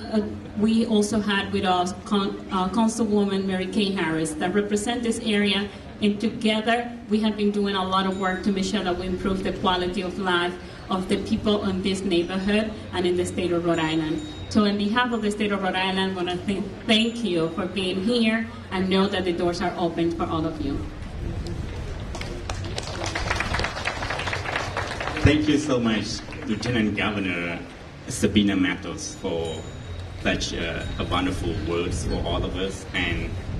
next, I would like to invite the candidate for the U.S. Congress representative. Wow, this is such impressive. So, Mr. Allen, could you please come forward and say a few words to give him, could you please give him a round of applause? Thank you. Okay. Good afternoon, everyone. I'm very honored to be back here on this very special occasion to bring greetings, to welcome all of our venerable monks from around the country, around the globe, to this very special temple. I want to take a moment to, congratulate you as we celebrate the installation of the new wall, as well as the blessing of, all the existing statues. As you can see,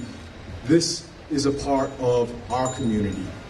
Not just your community, our community, because we all celebrate as one, both the state, federal officials, and many of the candidates here have a wonderful respect and relationship with all of you, and it's a great opportunity to celebrate your being part of our wonderful community, our state, and our country. And I want to thank all of you for inviting us here today on this very special day. We will continue to be partners with you for generations to come to ensure that united, we will continue to do good things and prosper. Have a wonderful day, long life, and make sure we celebrate longevity of all of us. Thank you. Thank you so much, Alan, and we wish you the best. And the next guest of honor,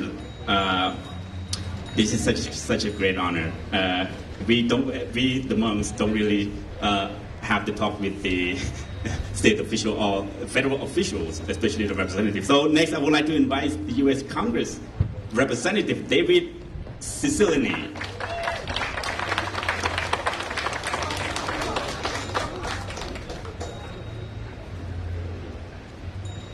Good afternoon. It's a great honor to be here on this very special occasion. To first say to the venerable monks that are here, thank you for being with us and for being such a blessing. I always recount the story that when I began my very first term as mayor of this great city, I had the special honor of receiving a group of monks who prayed at our inauguration.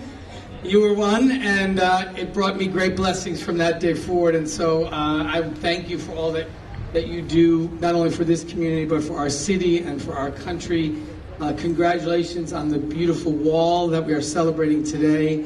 But this is an important place, not only a place of worship, but a place to ensure that the Khmer culture and traditions remain alive for the next generation. So there's so much that you should be proud of. We are so grateful to live in a city and have the privilege of living alongside so many members of this community and learning so much about Buddhism and about the Khmer culture. And this wall will be another great contribution to this neighborhood and to this city. So congratulations, and I'd like to present an official congratulations from the Congress of the United States to the Buddhist Center of New England.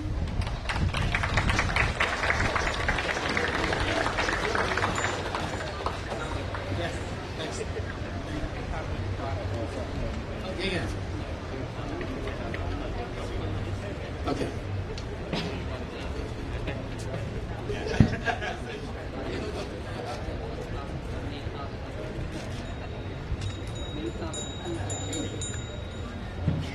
Thank you so much, David. And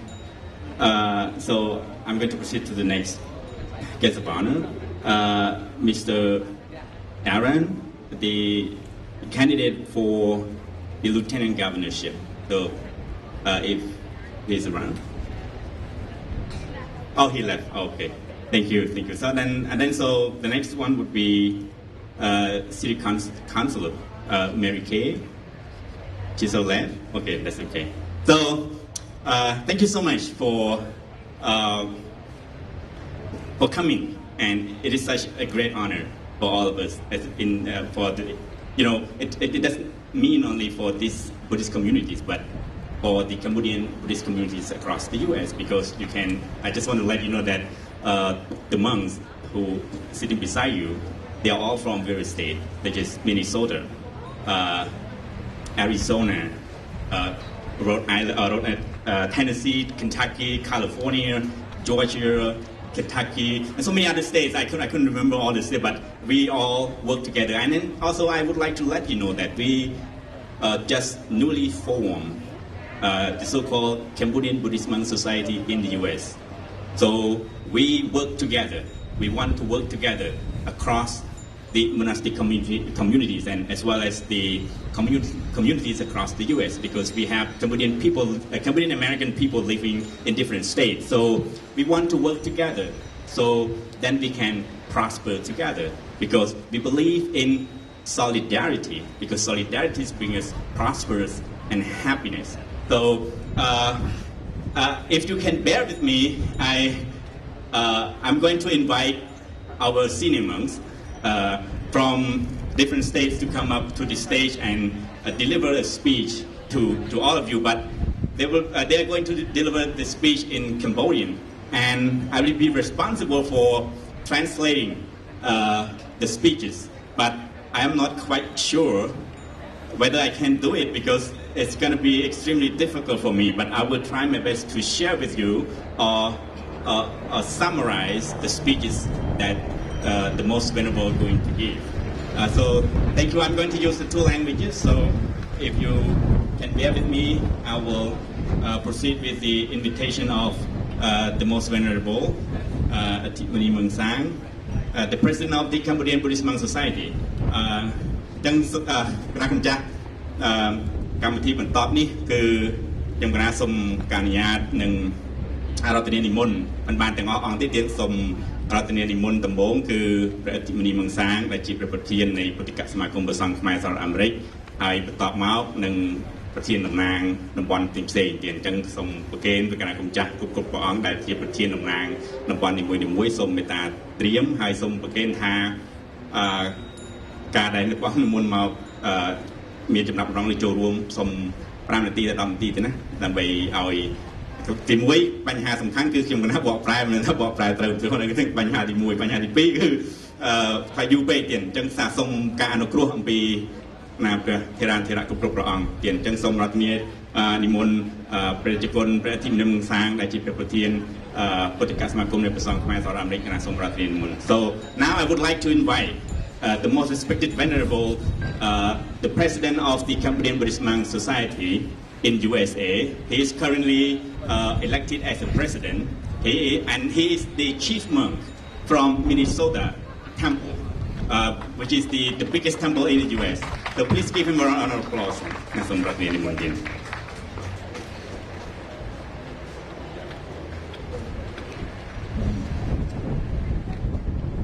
សូមនមស្ការដល់គុណព្រះរតនត្រ័យជាទីសក្ការៈបូជាដល់ដំណដំសូមនមស្ការដល់ព្រះមហាធេរានុធេរៈគ្រប់ព្រះអង្គដែលមានវត្តមាននៅក្នុងឱកាសនេះចម្រើនពរដល់លោកស្រីញាតិមិត្តពុទ្ធបរិស័ទជាពិសេសមន្ត្រីភ្ញៀវនៅក្នុងរដ្ឋ Rhode Island Providence យើងនេះដែលមានកិត្តិយសចូលរួមក្នុងពិធីសម្ពោធនៅសមិទ្ធផលនិងបុណ្យនានានៅក្នុងវត្តមណ្ឌលពុទ្ធសាសនាដ៏ល្អស្គមស្កៃនេះជាដំបូងនេះក្នុងនាមខ្ញុំបកករណាអាត្មាភាពសូមតំណាងដល់ពុទ្ធិកសមាគមព្រះសង្ឃខ្មែរសហរដ្ឋអាមេរិកចំណុចទី1សូមកោតសរសើរនៅសន្តានចិត្តដ៏ប្រពៃថ្លៃថ្លាប្រកបដោយកុសលចេតនាគ្រប់ប្រការរបស់ព្រះតេជគុណប្រជាអធិការយើងសុចិត្រាដែលជាប្រជាអធិការវត្តមណ្ឌលពុទ្ធសាសនានិងព្រះសង្ឃគ្រប់ព្រះអង្គហើយសូមកោតសរសើរដល់ញាតិញោមពុទ្ធបរិស័ទដែលជាពុទ្ធសាសនូបត្ថម្ភគ្រប់មជ្ឈដ្ឋានទាំងអស់ដែលបានគាំទ្រឧបត្ថម្ភដល់វិស័យពុទ្ធសាសនានិងកសាងវត្តអារាមសមិទ្ធិនិងសក្ការៈបូជាដ៏ល្អប្រពៃដើម្បីជាការគោរពបូជាដល់បច្ឆាចិនតាក៏ដូចជាពុទ្ធបរិស័ទគ្រប់ចំនួន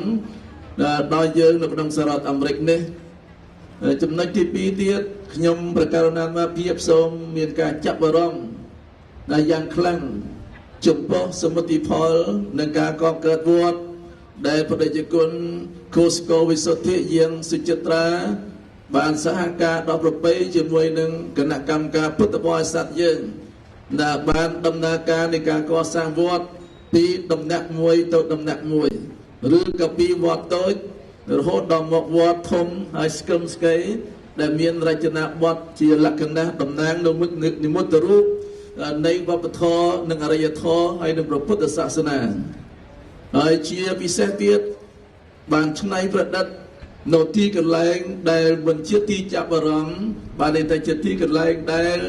មិនតាន់មានរចនាក្បូរក្បាច់រចនារបស់ខ្មែរយើងជាអគារមួយ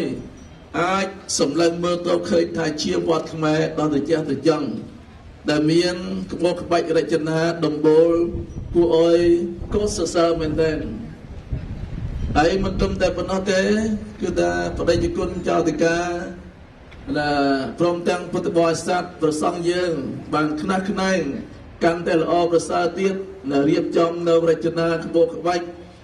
ទាំងអំពីរបងវត្តដែលជានិមិត្តសញ្ញាកាន់តែល្អប្រសើរទៅទៀត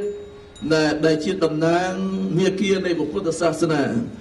ដែលបដិជគុណអស់លោកអ្នកពុទ្ធបរិស័ទទាំងឡាយបានមកទស្សនាទីក្រុង Providence នៃរដ្ឋ Rhode Island យើងនេះដែលមានរបងវត្តដ៏ល្អដ៏ថ្មីស្រឡាងហើយជាវត្តទី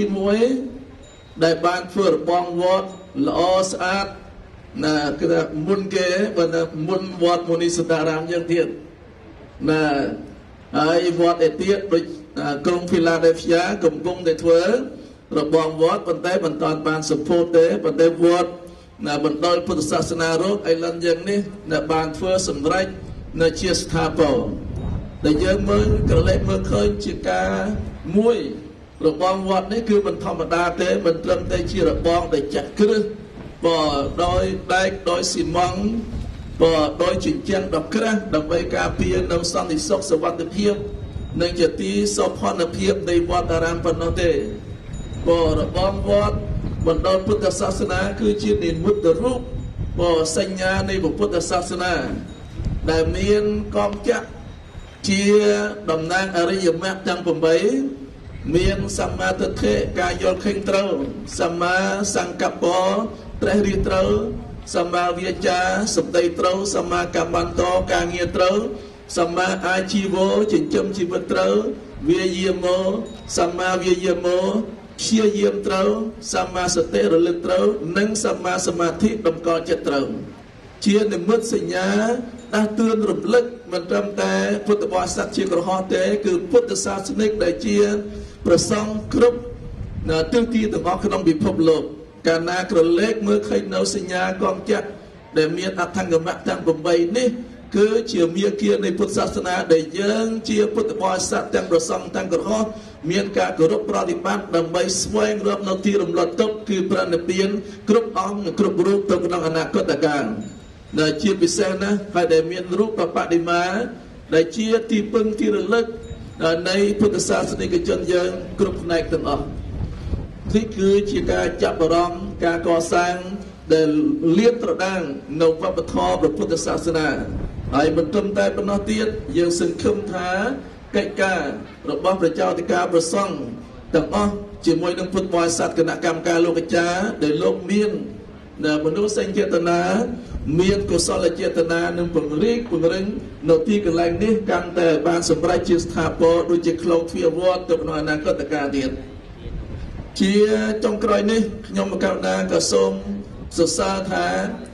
ទឹកប្រតិទឹកចិត្តដែលបដិជគុណដែលជាព្រះចៅអធិការវត្តដែលមានសន្តានចិត្តប្រកបដោយធម៌ជាពិសេសសាមគ្គីធម៌សហប្រតិបត្តិការល្អជាមួយនឹងព្រះសង្ឃគណៈកម្មការពុទ្ធបរិស័ទមានភាពស្រស់ស្រួលគ្នា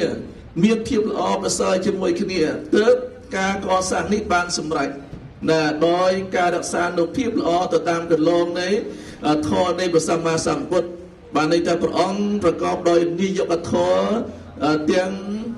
6ប្រការទី1ខមាគឺទឹកចិត្តលោកមានបតីអត់ធ្មត់ខន្តីសង្កត់ចិត្តដើម្បីតស៊ូទៅជាតិចក្តៅ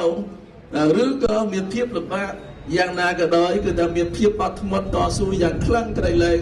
ក្នុងបណ្ដុលនៃពុទ្ធសាសនារបស់យើងទី2ជាកលៈព្រះអង្គមានស្មារតីភក្តិរលឹកគ្រប់បែបយ៉ាងទាំងអស់ថាតើត្រូវមានវិធានការនិងគម្រោងការព្រឹកល្ងាចថ្ងៃត្រង់ពេលវេលាដើម្បីប្រកបកិច្ចការអ្វីទៅដែលជាប្រយោជន៍ ដល់សង្គមជាតិដល់ពុទ្ធសាសនាទី3ព្រះអង្គមានឧទ្ធានៈគឺសេចក្តីឧស្សាហ៍ព្យាយាមមិនប្រងើយកន្តើយមិនបោះបង់នៅការងារណាដែលបានរៀបចំធ្វើគឺមិនបោះបង់ចោលប្រឹងប្រែងព្យាយាមជាមួយនឹងប្រសង់ជាមួយនឹងក្រុមជាងជាមួយនឹងក្រុមបច្ចេកទេសអ្នកច្បាប់គណៈកម្មការពុទ្ធបរិស័ទយើងគ្រប់ផ្នែកទាំងអស់ដោយស្មារតីល្អខ្លាំងក្រីមែនទែនទី3ទី4ព្រះអង្គមានសង្ឃវិភាគគឺមានសន្តានចិត្តចែករំលែកនៅទេយទានទេយវត្ថុបច្ច័យ4ឬក៏ឧបត្ថម្ភសង្គ្រោះតាមមានតាមបានដែលវត្តអារាមដែលអាចមានឲ្យចែករំលែកដើម្បីសេចក្តីសុខនិងសុខដុមរមនាដល់មនុស្សជាតិនិងសង្គមជាដើមទី5តយាគឺប្រកបទឹកចិត្តរបស់ប្រជាអធិការជាអ្នកដឹកនាំគឺមានតែមានទឹកចិត្តមេត្តាអាណិតអាសូរដល់ព្រះសង្ឃដែលញាតិញោមពុទ្ធបរិស័ទដែលធម្មកថាបានសម្ដែងថាជាបុរសមានស្នេហ៍ដូចជាបានលើកឡើងពីយុគវិញគឺថាមានប្រជាប្រិយភាពចេញអំពីទឹកចិត្តបានន័យថាញញឹមប្រផាក់ញញឹមមិនមែនញញឹមបន្លំទេគឺញញឹមចេញអំពីបេះដូងដ៏បរិសុទ្ធផ្សាយនៅមេត្តាសេចក្តីស្រឡាញ់រាប់អានដល់ជានាណជនដល់ប្រសង់ឯទៀតដោយមិនបង្កនៅអធិការដោយមិនបង្កនៅភាពបន្ទុះសារាយនៅមួយបែកបាក់សាមគ្គីឡើយទឹកចិត្តប្រកបដោយមេត្តាសេចក្តីរាប់អានដល់គណៈកម្មការពុទ្ធបរិស័ទព្រះសង្ឃយើងនៅជុំវិញទាំងអស់នេះហើយដែលធ្វើឲ្យវត្តមណ្ឌលពុទ្ធសាសនាមានការរីកចម្រើនដូច្នេះហើយតទៅនេះទៀតសង្ឃឹមថាប្រជាអធិការលោកនៅតែមានទឹកប្រតិមេត្តាករុណាការតំណាក់តំណងល្អជាមួយព្រះសង្ឃដែលនៅជុំវិញនៅក្នុង New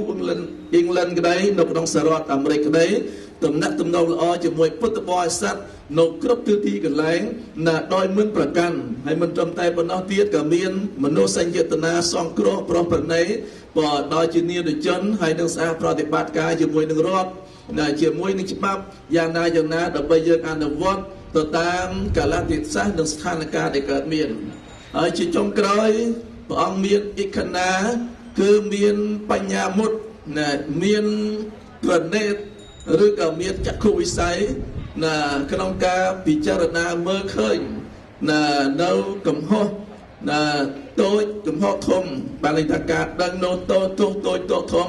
ដើម្បីឲ្យបានដឹងថ្លឹងថ្លែងនៅក្នុងសង្គមកិច្ចការទាំងឡាយយ៉ាងណាដើម្បីឲ្យអនុវត្តទៅតាមមាត្រារបស់រដ្ឋរបស់ពុទ្ធសាសនាជាដើមដូច្នេះខ្ញុំប្រកាសណាមានបេតិសមណោះរីករាយជ្រះថ្លាយ៉ាងខ្លាំងក្រៃលែងបាននិមន្តមកចូលរួមនៅក្នុងសម្ពោធសមិទ្ធផលទាំង3លើកដូចជាប្រគុណម្ចាស់ជាចតកាបានរៀបរាប់នៅក្នុងប្រវត្តិរបស់វត្តលើកទី1បនបញ្ចុះសីមាដំបូង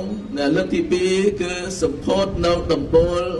ប្រវិយឧបឋានសាលានៅខាងលើហើយទី3នេះគឺចូលរួមពិធីពុទ្ធពិសេស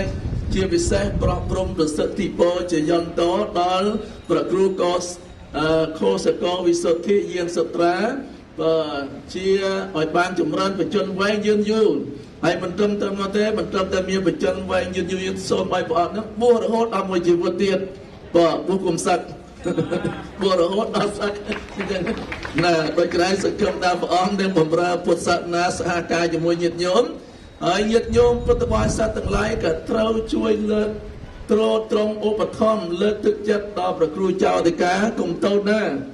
កុំបោះបង់លោកចោលណាត្រូវតែទ្រទ្រង់ជានិច្ចការជានិរន្តរ៍តអង្វែងទៅរហូតតរៀងទៅជាទីចុងបញ្ចប់នេះខ្ញុំប្រកាសណាសូមនឹករលឹកដល់គុណប្រតនត្រ័យសូមប្រសិទ្ធិពរដល់គុណម្ចាស់ជាប្រជាអធិការវត្តវិសុទ្ធកោខោសកលវិសុទ្ធិយាងសត្យត្រាប្រជាអធិការវត្តមណ្ឌលពុទ្ធសាសនាព្រះសង្ឃគ្រប់ព្រះអង្គហើយជាពិសេសសូមប្រគេនពរ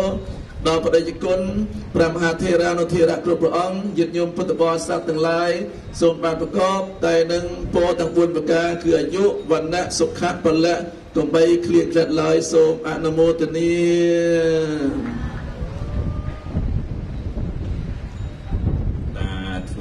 សាធុណាសូមអរគុណយ៉ាងក្រៃលែងទៀត So thank you so much the most respected venerable Atit Mini Mangsang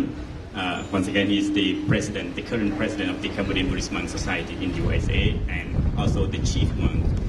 at the Cambodian Buddhist Temple in Minnesota. So, wow, it is such it's quite a challenge for me to translate all of this, because I didn't grow up translating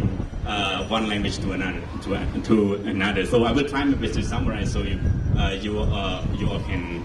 follow up with us what's going on. So the most respected Venerable begin his speech by greeting or by paying homage to the Buddha, Dhamma, and the Sangha, which is the triple gems, and then also paying respect to Venerable monks who are presented here, and also greeting, of course, to the honored guests, and also the Buddhist people, Buddhist followers who are resided here. And then the next one, he begin by praising the effort of I would say the grounded effort of the chief monk, as well as the committee members and Buddhist followers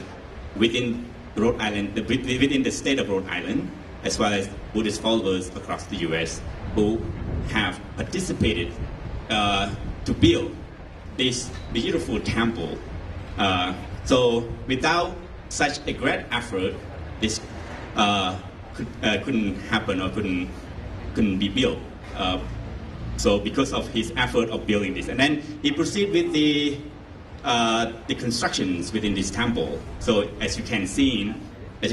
be seen, the wall which carved in a Cambodian tradition, and so the buildings and the wall represent Cambodian cultures, Cambodian people, and Cambodian as a whole. And then the other things that really touching is the, you can see the chakra, we call it the chakra wheel, which is the Dhamma, the wheel of the Dhamma. You can see the round, that is called the Eightfold Path, which is the pathway of overcoming sufferings in Buddha's teaching. So you can see on the wall, there, in every boxes, there are the Dhamma, the wheel of the Dhamma, which represent the teaching of the Buddha. The Eightfold Path, I'm not going to tell you in details, but if you are interested in the teaching of the Buddha, the Eightfold Path are the right speech, right understanding, right action, right livelihood. So this right concentration, so these are the beginning of, when you speak rightly, and then you will live prosperly. And when you speak rightly, and then people around you will be happy. And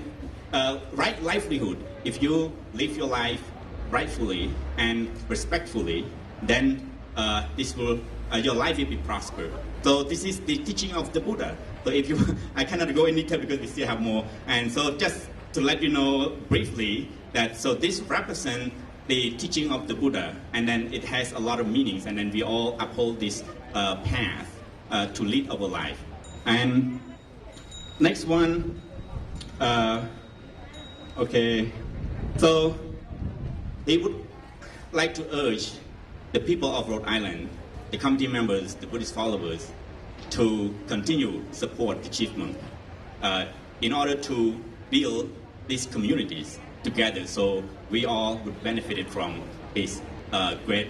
effort in helping others and then build this community. So I think this is briefly that I could offer you. So thank you so much for your attention, and I would like to invite the next Venerable, who is the representative of the New England region. So after we formed this Cambodian Buddhist Monk Society in USA, we divided into different regions, and we would have different venerables to help to lead and then form a kind of administration, so we could work together, so we can help the people who are in need, and as well as to work together with the monastic members. So I would invite him. He is from Massachusetts, from Chelmsford, which is very close to New Hampshire. So thank you. And he's the president of this New England region. So I would like to invite him now. ខ្ញុំសូមឱកាស ទុំប្រធានាលោកគ្រូសាមចរិនធម្មធារាសាមចរិនទានប្រធានតំបន់ដើម្បីមកចូលរួមចំណាប់អារម្មណ៍ក្នុងកម្មវិធីនេះក៏ដូចជាកណាពីវិញ្ញាទីដែលកណាសុំនិមន្តគឺចង់បានតំណាងតំបន់ទាំងអស់ទៀតកណាសុំរដ្ឋាភិបាលមុន4-5 នាទីទៀតកណាហើយដើម្បីវ័យមានភ្ញៀវកិត្តិយសគាត់មកចូលរួមហើយចឹងដើម្បីឲ្យគាត់ដឹងថានៅក្នុងតំបន់ New England នេះយើងមានរចនាសម្ព័ន្ធក្នុងការគ្រប់គ្រងគណៈសង្ឃដើម្បីធ្វើយ៉ាងណាឲ្យសមាជិកក៏ដូចជាគណៈសង្ឃយើងខ្មែរយើងនៅក្នុងតំបន់នេះរីកចម្រើនតទៅមុខណាសូមអរគុណលោកគ្រូណាសម្រាប់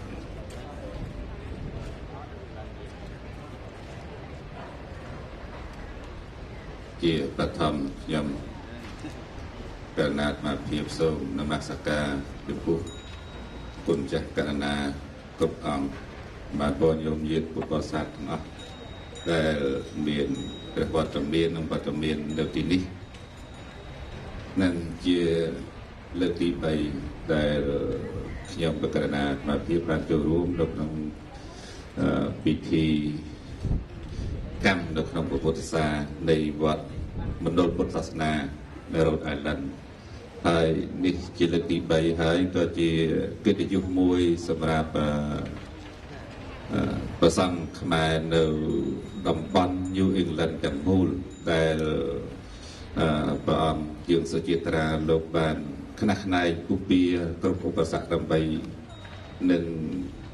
ខំប្រឹងប្រែងកសាងនិងលើកស្ទួយព្រះពុទ្ធសាសនាឲ្យរីកចម្រើននៅក្នុងតំបន់ New England ហើយជាវត្តទី1ដែល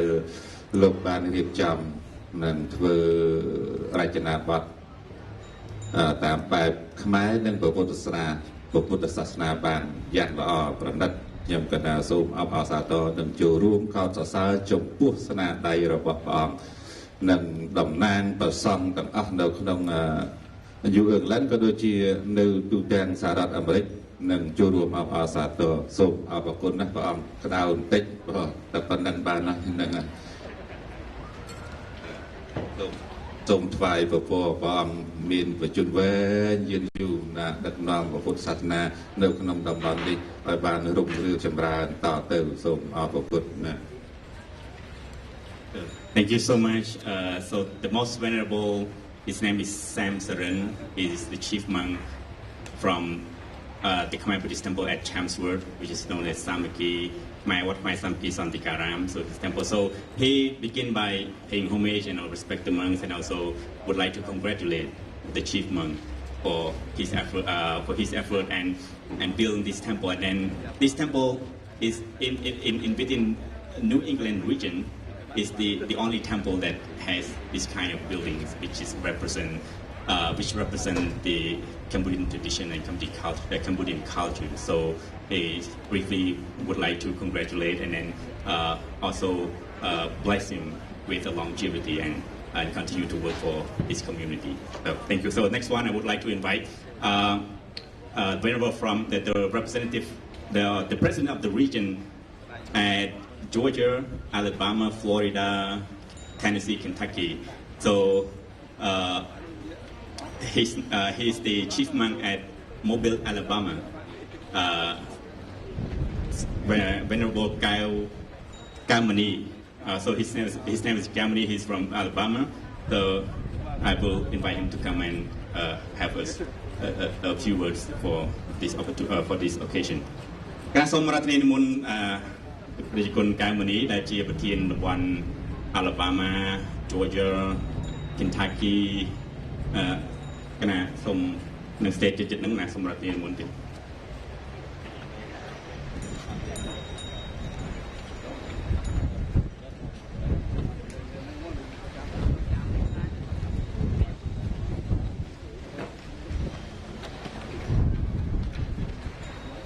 ណាជាបឋមសូម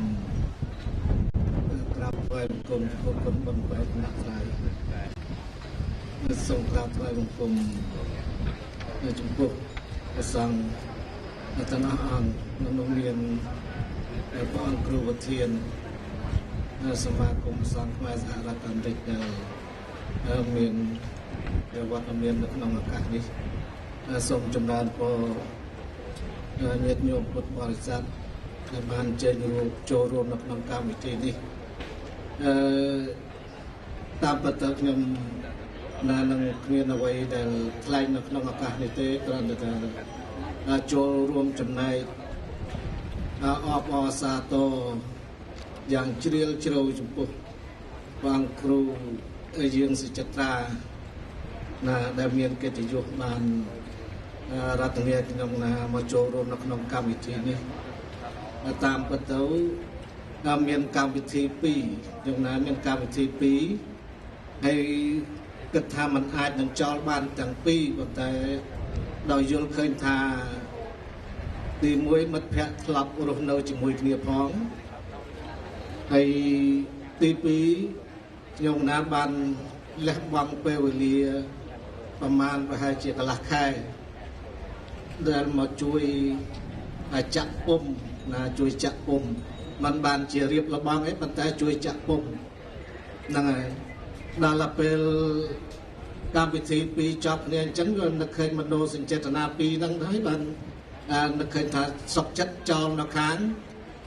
លំតាចរចាមកចូលរួមអបអរសាទរនៅសមិទ្ធផលដែលព្រះអង្គគ្រូយើងសុចិត្រា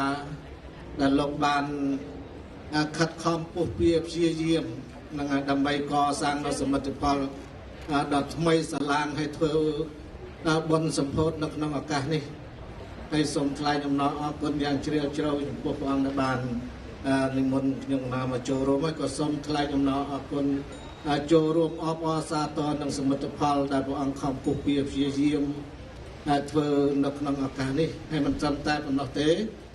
នេះគឺជាសមិទ្ធផលដ៏ថ្មីស្រឡាងដោយព្រះអង្គគ្រូប្រធានបានបញ្ជាក់មុនអញ្ចឹងសុទ្ធតែជាសមិទ្ធផលដែលបញ្ជាក់អំពីគេហៅថាប្រវត្តិសាស្ត្រឬក៏ជាសមិទ្ធផលដែលបញ្ជាក់អំពីទំនៀមទម្លាប់ប្រពៃណីវត្តអារាមរបស់ខ្មែរយើងពិតហើយព្រះអង្គបានលះបង់ពេលវេលាធ្វើបានយ៉ាងនេះគឺជាសមិទ្ធផលដែលយើងទាំងអស់គ្នាគិតថាมันអាចធ្វើទៅបានប៉ុន្តែព្រះអង្គបានធ្វើទៅបានហ្នឹងក៏មានសេចក្តីត្រេកអរចូលរួមអបអរសាទរចំពោះទឹកចិត្តពុះពៀព្យាយាមអាចធ្វើបានសមិទ្ធផលប៉ុណ្ណេះកើតឡើងហើយក៏ជាគំរូមួយនឹងជាគំរូមួយដល់វត្តដតីដែលមិនតាន់ធ្វើយើងគួរថាមានមនោសញ្ចេតនាព្យាយាមធ្វើឲ្យបានដោយព្រះអង្គអញ្ចឹងធ្វើបានដោយព្រះអង្គអញ្ចឹងនឹងវាជារឿងមួយគឺជាលំអមួយសម្រាប់តាក់ទាញពុទ្ធបរិស័ទដែលមិនតាន់មានសទ្ធាធ្វើឲ្យពុទ្ធបរិស័ទនឹងមានសទ្ធាអញ្ចឹងมันមានអ្វីច្រើនទេសូមថ្លែងអំណរអរគុណយ៉ាងជ្រាលជ្រៅចំពោះព្រះអង្គគ្រូហើយក៏សូមប្រគេនពរមានប្រជុំអាយុយឺនយូរដើម្បីជាមលុបដល់ពុទ្ធបរិស័ទទូទៅដែលមានបំណងមកចូលរួមនៅក្នុងកម្មវិធីផ្សេងនៅក្នុងពុទ្ធសាសនាជាពិសេសគឺកម្មវិធីនៅក្នុងវត្តមណ្ឌលពុទ្ធសាសនារបស់ព្រះអង្គសូមបានសេចក្តីសុខសេចក្តីចម្រើនតរៀងទៅបីគ្រាទៅសូមអរគុណ So, thank you so much, the most venerable Kai Muni. So he began by paying homage and greetings, and also congratulate to the chief monk. And he also came here to help build this wall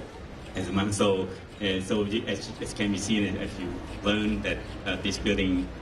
need a lot of people to come and help. So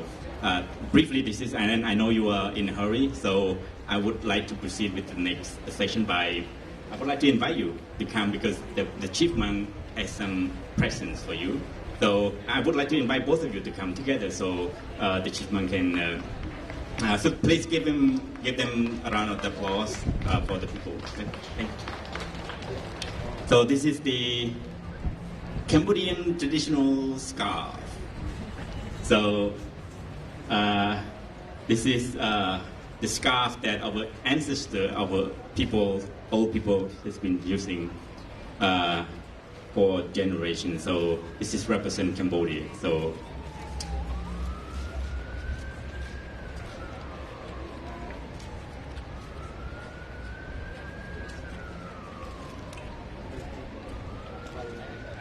Sabina, could you please, this is your, to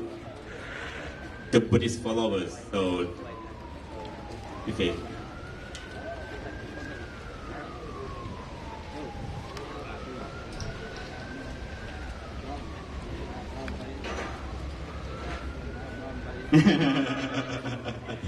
Thank you, David, and thank you, Sabina. Thank you so much for coming. Thank you for spending time with us. Please be blessed and have a safe journey back home. Thank you so much. គណៈកម្ចាស់ដោយពេលវេលាខ្លីហើយខ្ញុំណាគិតថាអាកាសធាតុវាក្តៅខ្លាំងផង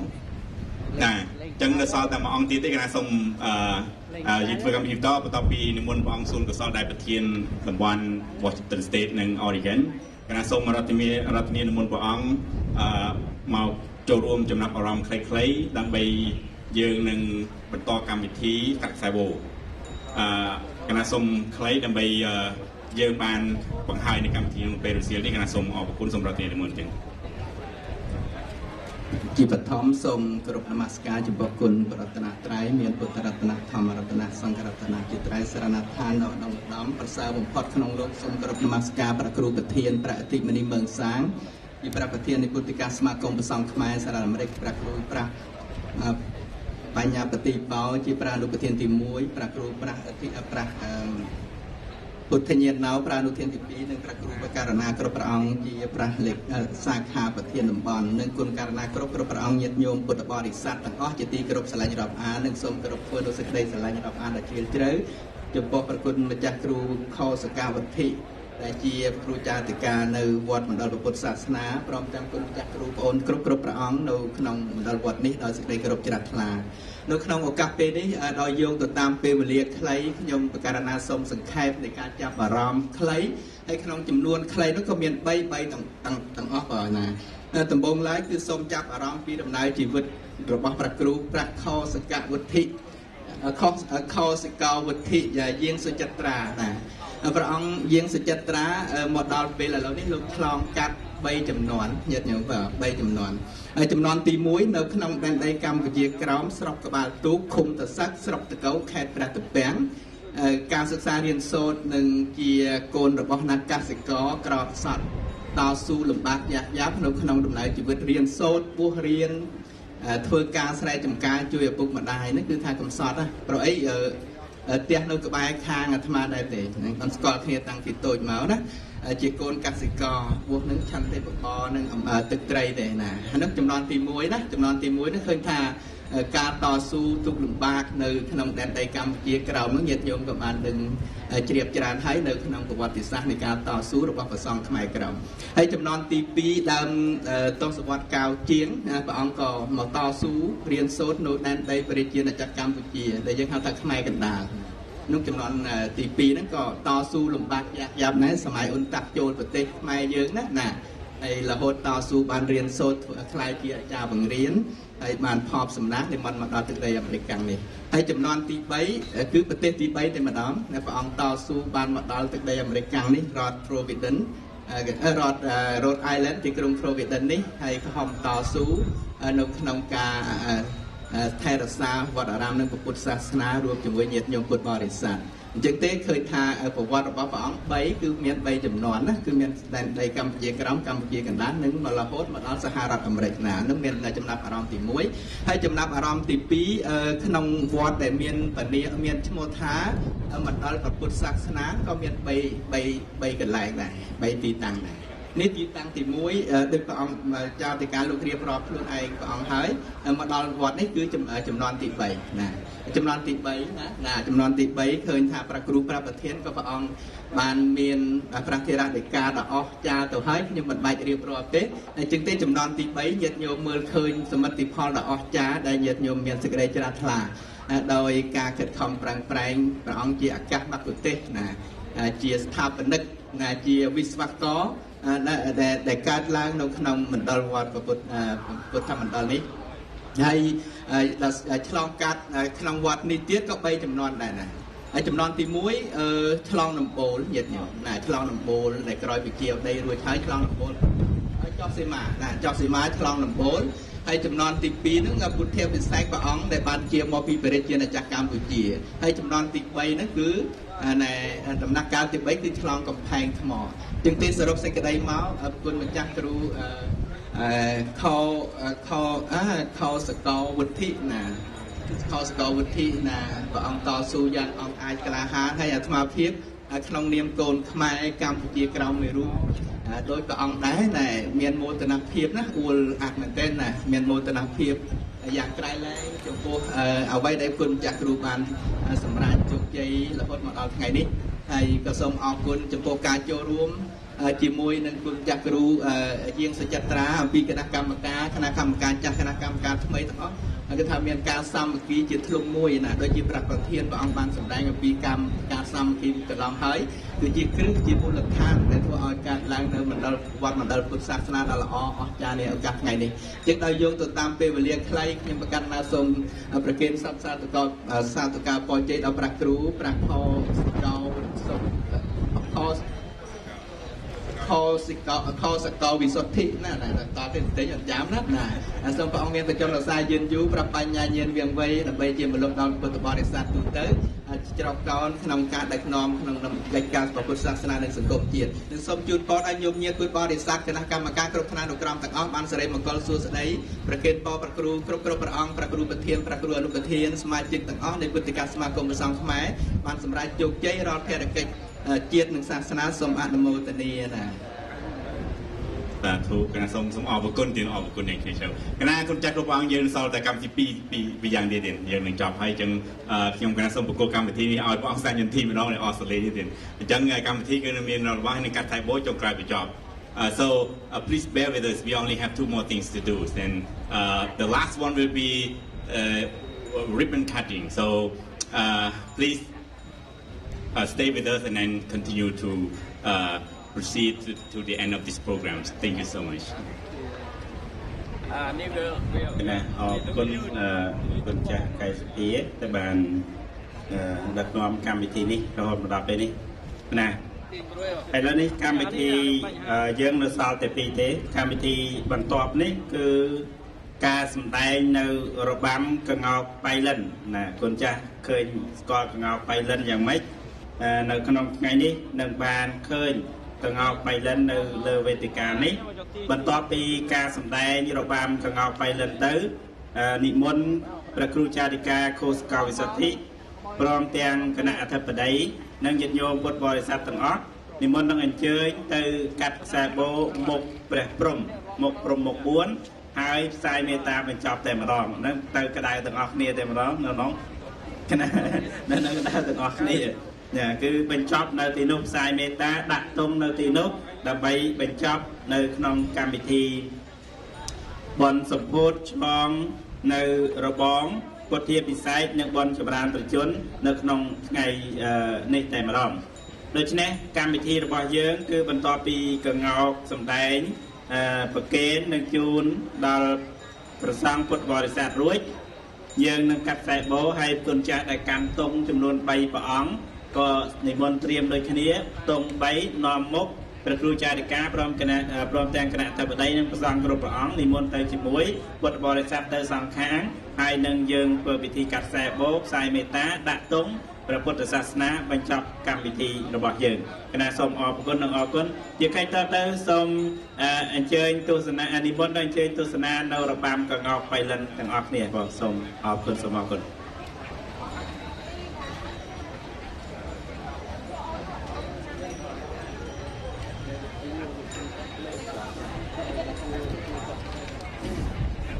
ទូក្ងោកចេញហើយមួយចេញមិនសិនThank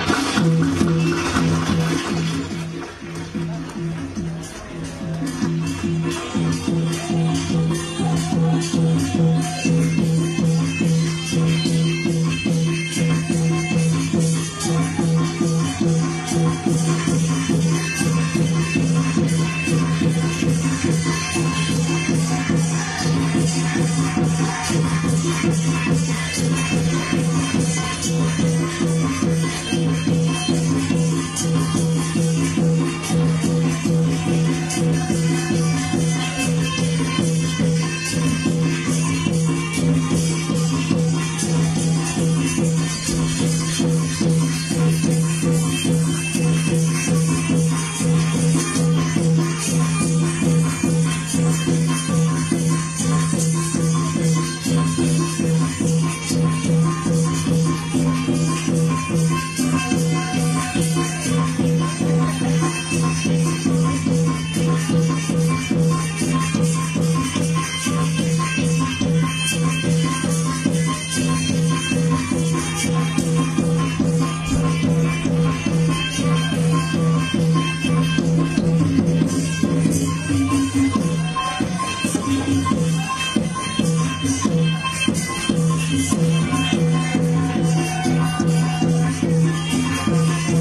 Thank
you very much អរគុណច្រើនកងោកទុកចោលអត់ឈ្នះចោលខ្លាំងពេកណាអរគុណច្រើនចំពោះក្មួយស្រីទាំងពីរដែលបានសម្ដែងនៅរបាំកងោកចឹងហើយណាក៏យើងបានឃើញនៅរបាំកងោកដែលជារបាំប្រពៃណីមួយនៅតំបន់ភូមិភាគខាងនោះគេហៅភូមិភាគពីយប់នៅតំបន់បបៃលិននៃប្រជាណាចក្រកម្ពុជារបស់យើងសូមអរគុណយ៉ាងច្រើនហើយជូនពរក្មួយស្រីទាំងពីរបានសេចក្តីសុខសេចក្តីចម្រើន and early birthday to Ellen also happy birthday to you គណៈជាកិច្ចបន្តទៅទៀតនេះគឺយើងដល់កម្មវិធីចុងក្រោយគឺមានកម្មវិធីកាត់ខ្សែបឥឡូវនេះមេក៏សន្ទុំហើយយើងបានឱកាសពេលនេះសូមនិមន្តព្រះអង្គដែលកាន់ទង់ចំនួន3នាំមុខនិមន្តលោកគ្រូខូសកោវិសុទ្ធិយាងសយត្រាព្រមទាំងគណៈអធិបតីគ្រប់ព្រះអង្គដើម្បីនិមន្តទៅកាន់ទីព្រំណាព្រំមក4ហើយយើងនឹងកាត់ខ្សែបូននៅទីនោះពុទ្ធបរិស័ទអាចអញ្ជើញខាងក្រោយព្រះសង្ឃទៅដល់ទីនោះយើងកាត់ខ្សែបូបញ្ចប់ខ្សែមេត្តាធម៌ដាក់ទង់បញ្ចប់កម្មវិធីបុណ្យរបស់យើងតែម្ដងគណៈសូមនិមន្ត3អង្គដែលធ្លាប់កាន់ទង់ណា3អង្គដូចតិចទៅមកបាត់ហើយ3អង្គនឹងកាន់ទង់ណាលោកគ្រូអុកហើយញាតិញោមអ្នកអូបងត្រៀមបោឲ្យហើយណាត្រៀមបោឲ្យហើយលោកគ្រូបច្ចារិកានិមន្តណាទៅកណាសូមអញ្ជើញញោមត្រៀមបោឲ្យហើយគុណចាស់3ព្រះអង្គដែលកាន់ទង់ក៏សូមនិមន្តរៀបចំទង់មកហើយគណៈអធិបតីយើងនឹងនិមន្តនឹងអញ្ជើញទៅកាត់ខ្សែបោបញ្ចប់កម្មវិធីតែម្ដងណែហើយសូមលោកគ្រូឡងមែនណាសូមនិមន្តខ្លះមួយទៀតណាលោកគ្រូឡងបូរ៉េតណាសូមជួយខ្លះមួយបានគណៈអធិបតីរបស់យើងកណាបាន2 3ក៏បានដែរណាព្រោះទៅដល់នោះប្រហែលជាអាចឆ្លយូរតិចដែរ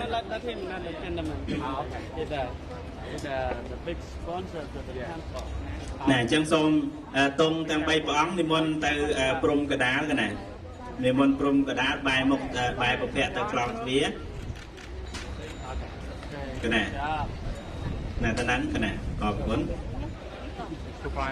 ណាសូមអារាធនានិមន្តលោកគ្រូខូសកោវិសុទ្ធិនិមន្តលោកគ្រូព្រះអធិមេនីនិមន្តលោកគ្រូធម្មថេរោនិមន្តលោកគ្រូឯកបញ្ញោនិមន្តលោកគ្រូសវណ្ណថេរោនិមន្តលោកគ្រូបញ្ញាបតិបោនិមន្តលោកគ្រូ ព្រះកេសរវិនិយោព្រះផលិតរោព្រះពុទ្ធញាណោនិងប្រធានរុទ្ធេរៈគ្រប់ព្រះអង្គទាំងអស់និមន្តតាមពីក្រោយទៀតណានិមន្តតាមពីក្រោយជា2ជា3ជា4ជួរក៏បានណាតាមប្រធានៈ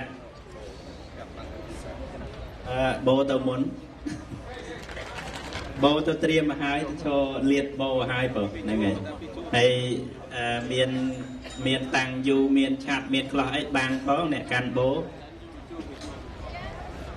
អ្នកសូមរតនានិមន្តមកខាងក្រៅគ្រប់ព្រះអង្គហើយញាតិញោមពុទ្ធបរិស័ទអាចអញ្ជើញមកពីក្រៅព្រះសង្ឃដើម្បីយើងនឹងធ្វើដំណើរទៅកាន់ព្រះព្រំកន្លែងបងតម្កល់ទុកនៅសេរសាព្រំដែលតំណាងនៅមេត្តាករុណាមុទិតានុបេក្ខាព្រំវិហារធម៌ដ៏ប្រសើរហើយនឹងខាត់ខ្សែបូនៅទីនោះតែម្ដង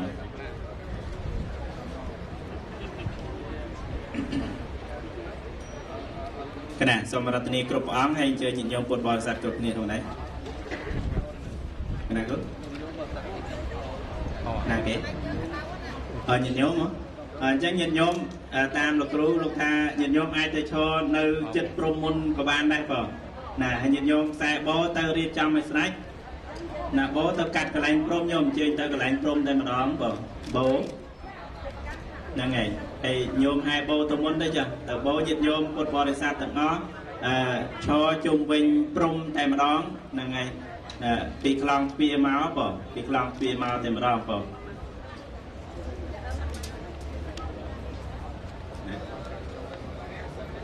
គណៈសូមលោកគ្រូកុំអុកទៅដល់កន្លែងព្រំរៀបចំឲ្យញាតិញោមឈរនៅកន្លែងណាបោឈរយ៉ាងម៉េចហើយញាតិញោមឈរយ៉ាងម៉េចក៏សូមជួយប្រាប់គាត់ផងគណៈអ្នកសូមនិមន្តទៅជាមួយបោគណៈឲ្យដើម្បីរៀបចំខ្ញុំគណៈនឹងនិមន្តប្រធារាមធិរៈគ្រប់ព្រះអង្គនិមន្តទៅដើម្បីធ្វើពិធីកាត់ខ្សែបោសម្ពោធតែម្ដង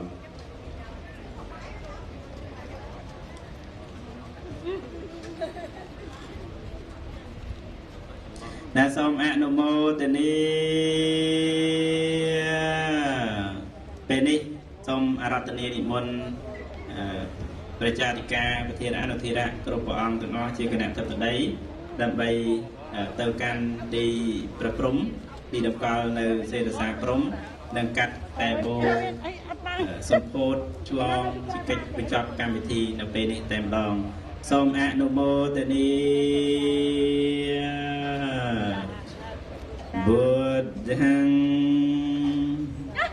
សរណង្កច្ឆាមិធម្មង្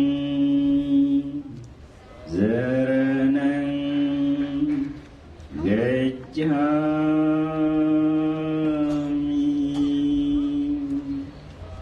សង្ឃังសរណង្កច្ឆាមិបុទ្ធังសរណង្កច្ឆាមិធម្មង្សរណង្កច្ឆា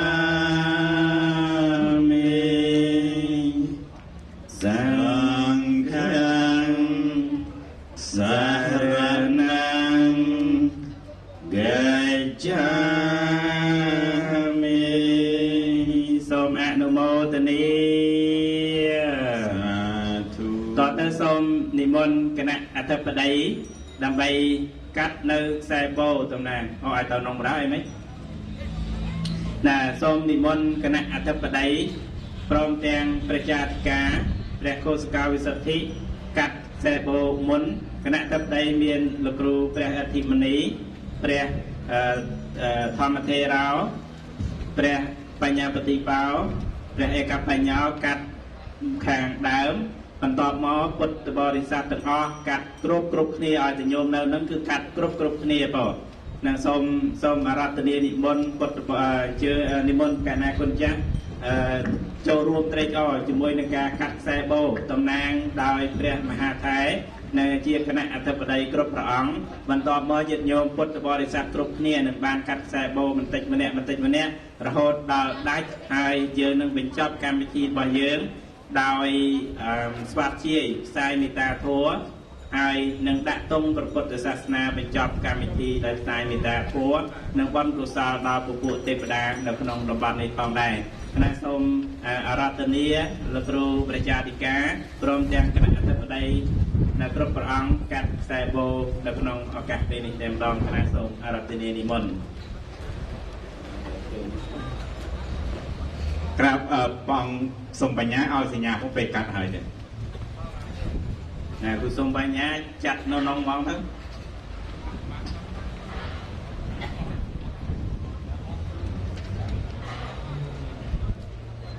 សូមប្រកាសណាគុណចាស់គ្រប់ព្រះអង្គទាំងអស់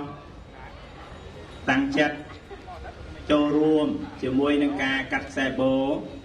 របស់ព្រះថេរានុរបស់ព្រះថេរៈជាគណៈអធិបតីនៃកម្មវិធីសម្ពោធឆ្លងរបងវត្តមណ្ឌលព្រះពុទ្ធសាសនានេះហើយញាតិញោមជាពុទ្ធបរិស័ទទាំងអស់នឹងបានឱកាសចូលរួមកាត់ខ្សែបូទាំងអស់គ្នាសូមឲ្យពុទ្ធបរិស័ទមានសេចក្តីជ្រះថ្លាចំពោះការកសាងរបងខ្លងទ្វារនិងសមិទ្ធិទាំងឡាយទាំងពួងនៅក្នុងវត្តមណ្ឌលព្រះពុទ្ធសាសនានេះសូមអនុមោទនាអនុមោទនាបុណ្យកុសលទាំងអស់គ្នាសូមអនុមោទនា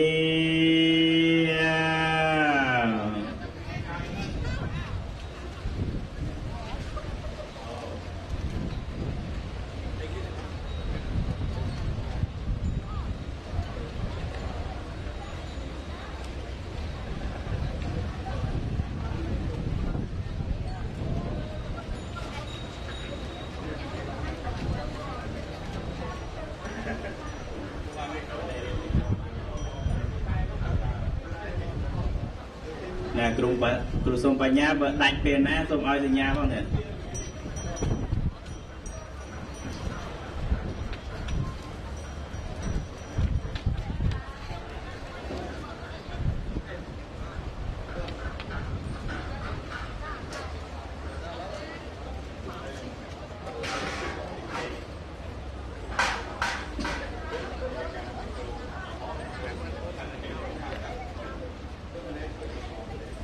លោកគ្រូប្រជាអធិការលោកមានបំណងចង់ឲ្យញាតិញោមដែលនៅទាំងបាលម៉ានទៅកាត់ខ្សែបូទាំងអស់គ្នាអញ្ចឹងស្រេចនៅលោកគ្រូចារិកានៅទីនោះតែម្ដងហើយ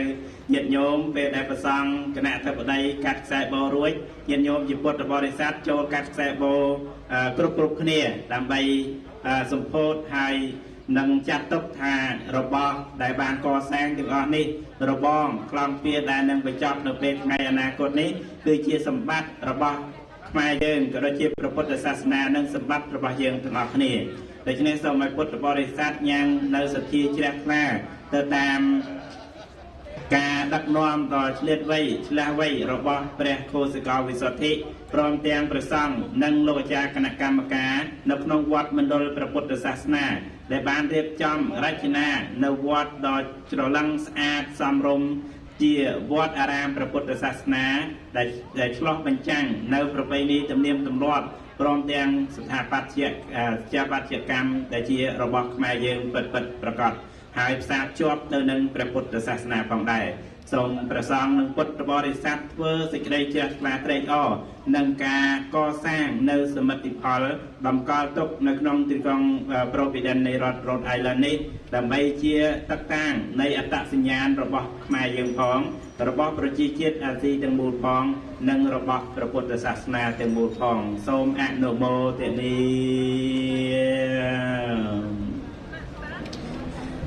ប្រហែលជាយូរបន្តិចញាតិញោមជាពុទ្ធបរិស័ទបាំងតាំងយូរខ្លះកាត់បដាខ្លះហើយលោកគ្រូចង់កាត់ប្រមាណនាទីណាក៏ផ្ដាច់ហើយឲ្យសញ្ញានឹងជាយន្តតោជាយន្តតោផ្សាយមេត្តាហើយបញ្ចប់នៅក្នុងកម្មវិធីយើងតែម្ដងកណា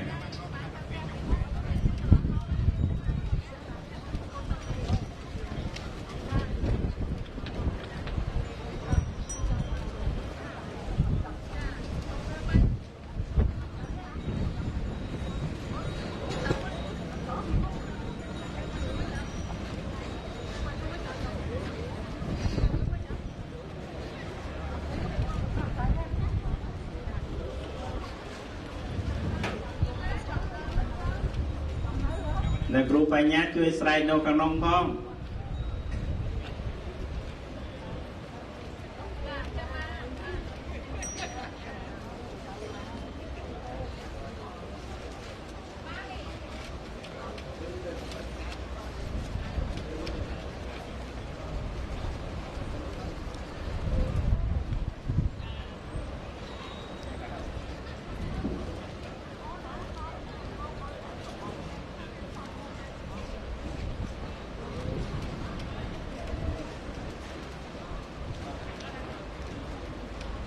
អាកាសធាតុ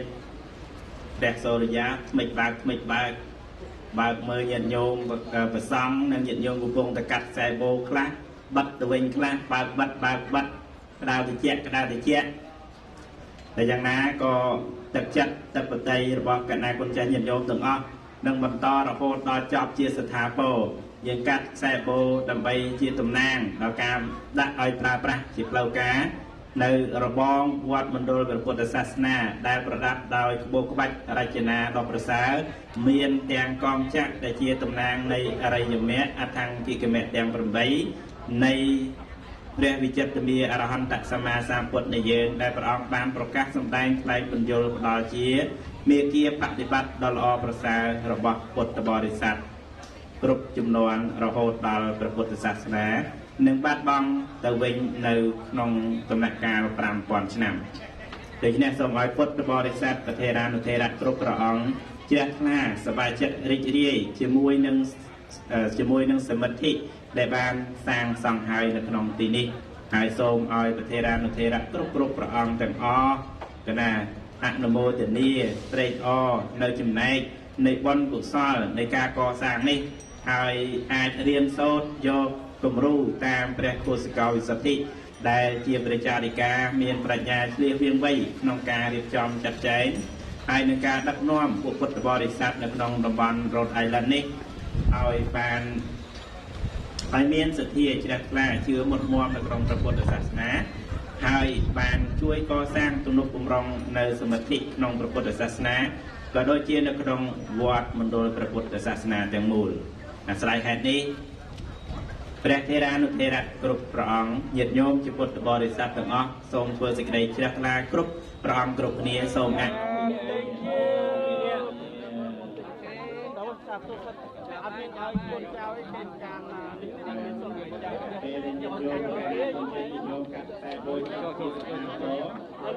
ก็សូមឲ្យបែរប្រភពងាកចេញពីព្រំ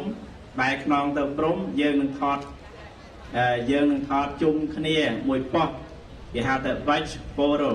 ណាថតរូបជាអនុស្សាវរីយ៍ជុំគ្នាហើយដើម្បីណាខ្ញុំកណាជឿថារូបហ្នឹងនឹងនៅលើផ្ទាំងcalendar ប្រតិទិននៅឆ្នាំ 2023 អញ្ចឹងកុំឲ្យបាត់ទេណាបានកាត់ខ្សែបូហើយណាបែរប្រភពងាកចេញមកខាងក្រៅហើយយើងនឹងថតរូបជុំគ្នាយើងថតរូបជុំគ្នានៅពេលដែលកាត់ខ្សែបូបញ្ចប់ណាចប់នៅលោកគ្រូ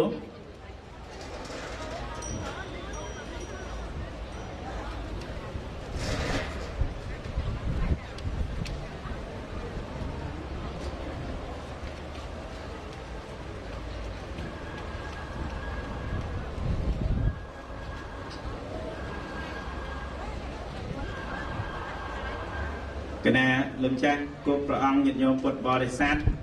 បន្ទាប់ពីយើងកាត់ខ្សែបោហើយយើងនឹងមានថតរូបជុំគ្នាមួយប៉ុស្តិ៍នៅខាងមុខព្រំមុខ4នឹងតែម្ដងបងដូច្នេះសូមនិមន្តជ្រាបកុំតាន់និមន្តទៅណាឆ្ងាយយើងនឹងកាត់ខ្សែបោហើយថតជុំគ្នាទៀត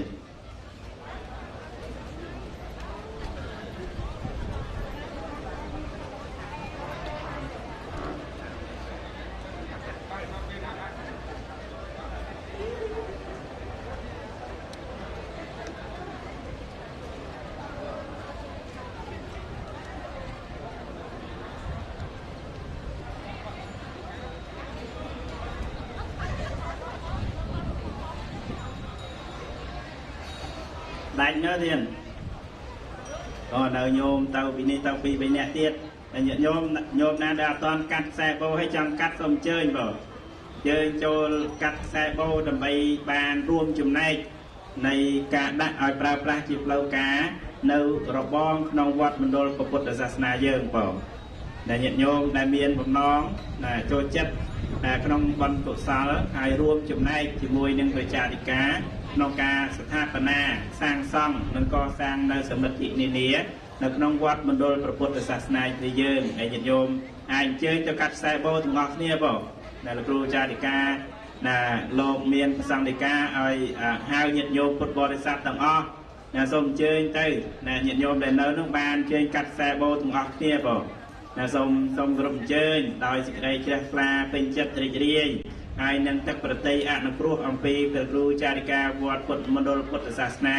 ឲ្យញាតិញោមពុទ្ធបរិស័ទទាំងអស់រួមចំណែកបានកាន់ខ្សែបូនឹងទាំងអស់គ្នាណា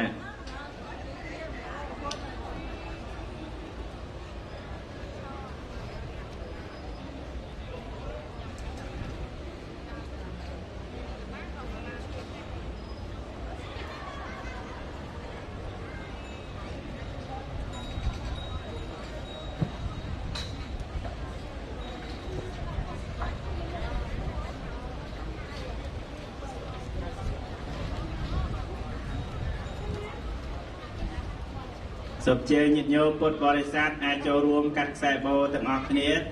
បង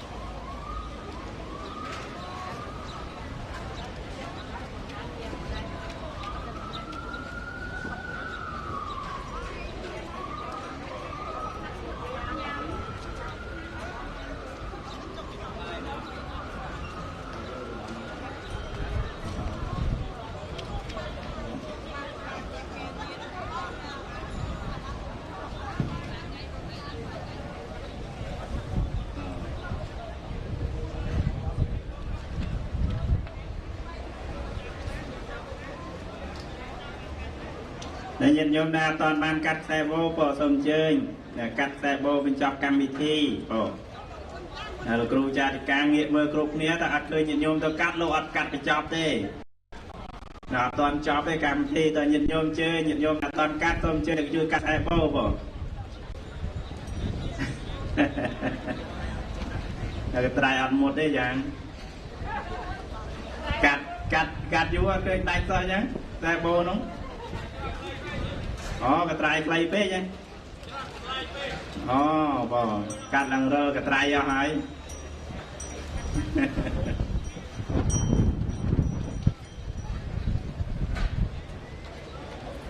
មកយាយ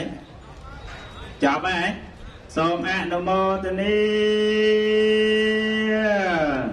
យៈយន្តមពុទ្ធយាមោលេសាក្យានាងនន្តិវន្តណោអេវាំងត្វាំងហោហេជយាសច្ចយមង្គលេអបរាជិតបលាងកេសៃសេបតវិបោករេអភិសេកេសម្ពពន្ទានអង្គមបន្តោបមោតតិសនាកតាំងសមង្គលៀងសុបភិយតាំងសនសុខណោសមន្តចសយន្តាំងព្រះមេចារិសុបទាំងកិនាងកាយកម្មវិចាកម្មបទាំងកិនាងមនោកម្មបនតិតេបទាំងកិនានិកន្ទវានលបន្តានតេបទាំងកិនេអភិសេកេសាពពន្ទានាងអង្គមបន្តបមោតតិសនាកតាំងសមង្គលៀងតាំងសហន្តិតាំងសុខណោសមន្តចសយន្តាំងព្រះមេចារិសុបទាំងកិនាងកាយកម្មវិចាកម្មបទាំង ปะเตียงเกนังมโนกรรมังปณิติเตปะเตียงเกนาปะเตียงเกนานิกาตวานลเพื่อนเตียเตปะเตียงเกนาสัมเปปนเตียเปลมปันตาไปเจกะนันเจยมเปลงนันเจเตเจนรคังเปียนเตียมิสัมปสาวประสัมมาสัมปนจังลายกรมพระองค์สนตายตรอตรงในกำลังเตียประปัญเจกปนจังลายก็เมียนกำลังพระอรหันต์จังลายก็เมียนยมสมจงในการสาได้ได้เจียในกำลังแต่งลายนองได้ประการาเตียงปวงอภิเษกเกสัพปปนเตียนังอาเกียปานเตาปะเมาเตเตสนักขาดตังสมยังกะเลียงสุปเปียตังสอนติตังสกันนาวสมอนจะสยันทางเปรียมจาริสปเตียงเกนังกายกรรมังเวียจากรรมังปเตียเกนังปเตียเกนังมโนเตปเตียงเกนาปเตียงเกนานิกาตวานลเพียนเตียเดปเตียเกนาสัพปปเตียโนเบียเวนสัมเมียโนเบียเวนสาปสังเกียโนเบียเวนพุทธรัตนังธรรมรัตนังสังฆรัตนังตัณนังรัตนัง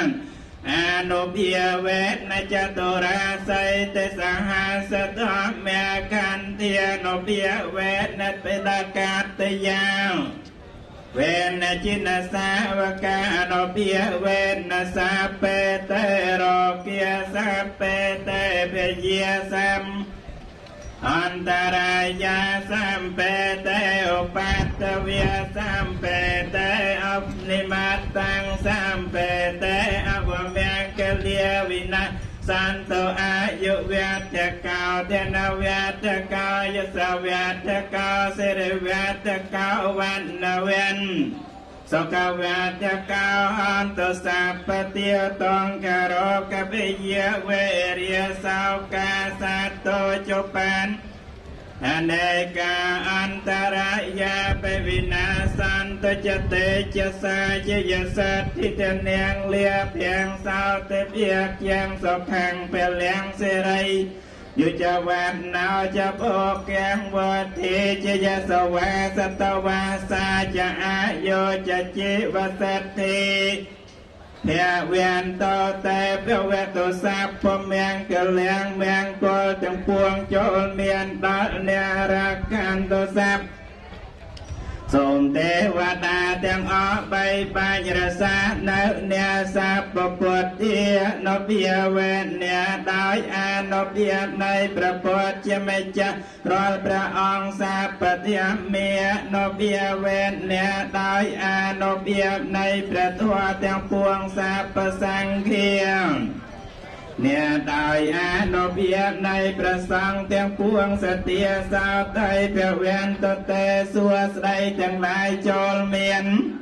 โดยแบนสอมกาลซ้ำเวเลียนักขัตติยักกะปูตานัง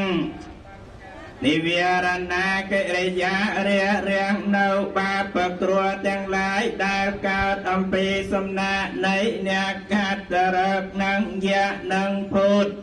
สายจังหลายปรัตตาสานเบียเวนหันตัวเตสังอุปัตตเวดอยอานบในปรัตอายกำจัดป้องแนวอุปตรบจังหลายจังปวงได้กาดอัมพีสมนาในนักขัตตรักนังยะนังพุทธไปสายเตียงลายโนสัพเพปุรติมายติสายสัตตาเวริยสขัยปุรติมายอนุติสายสัตตาเวริยสขัยอันตสัพเพเตียงเกนายติสายสัตตา សុខៃហន្តសាពេទាំងកេណាយអនុតិសាយសត្តាអវេរិយសុខៃទោសាពេបច្ចេមាយតិសាយសត្តាអវេរិយសុខៃហន្តសាពេបច្ចេមាតាអវេរិយសុខៃហន្តសាពេអត្តរាយតិសាយសត្តាអវេរិយសុខៃហន្តសាពេអត្តរាងតាវេរិយសុខៃហន្តសាពេធម្មយតិសាយសត្តាអវេរិយសុខៃហន្តសាពេឧបរិមាយតិសាយសត្តាអវេរិយសុខៃទោសាពេសត្តាអវេរិយហន្តសុខេតាហន្តនតតុក្ខាជាបាយជាហន្តអនេគាហន្តទេគាយុកាហន្តអរោគាហន្តសម្បត្តិសមិញតានាងបរិហរន្តតុក្ខបត្តាចនតតុក្ខាបយបត្តាចនតយាសោកម្មចនេសោកាអន្តសាពេពេបានេណោសូមអនុមោទនី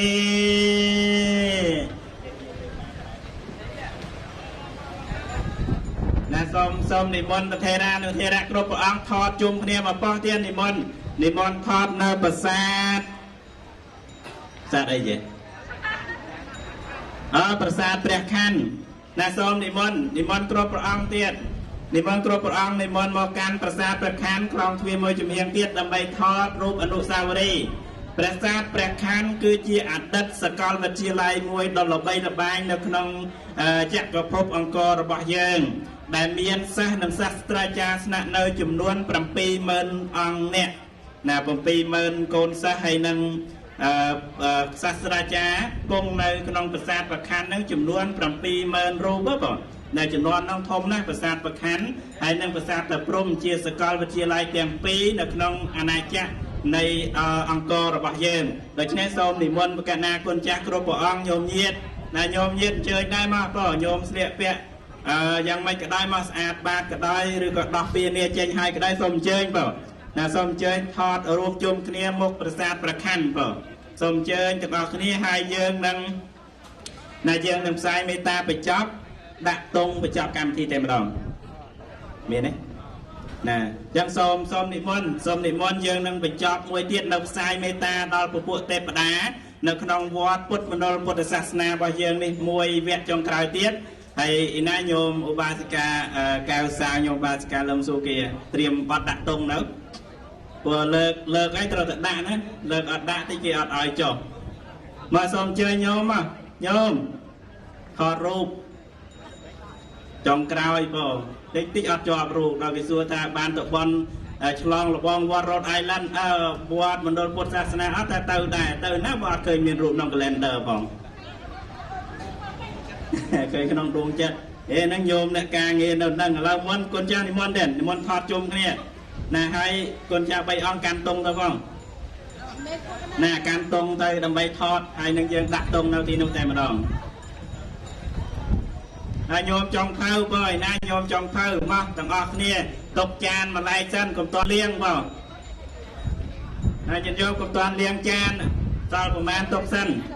បើសូមឲ្យញាតិញោមពុទ្ធបរិស័ទទាំងអស់មកថតជុំគ្នាបើសូមជើញ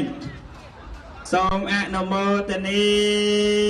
អញ្ចឹងញាតិញោមរៀបចំថតខ្ញុំគណៈអាត្មាភាពនឹងនាំពុទ្ធបរិស័ទទាំងអស់ផ្សាយមេត្តាធម៌នៅក្នុងឱកាសពេលនេះតែម្ដងសូមអនុមោទនីយេទេវតាសន្តវិហារវិសេណៃធបេករេពោធិករេតាំ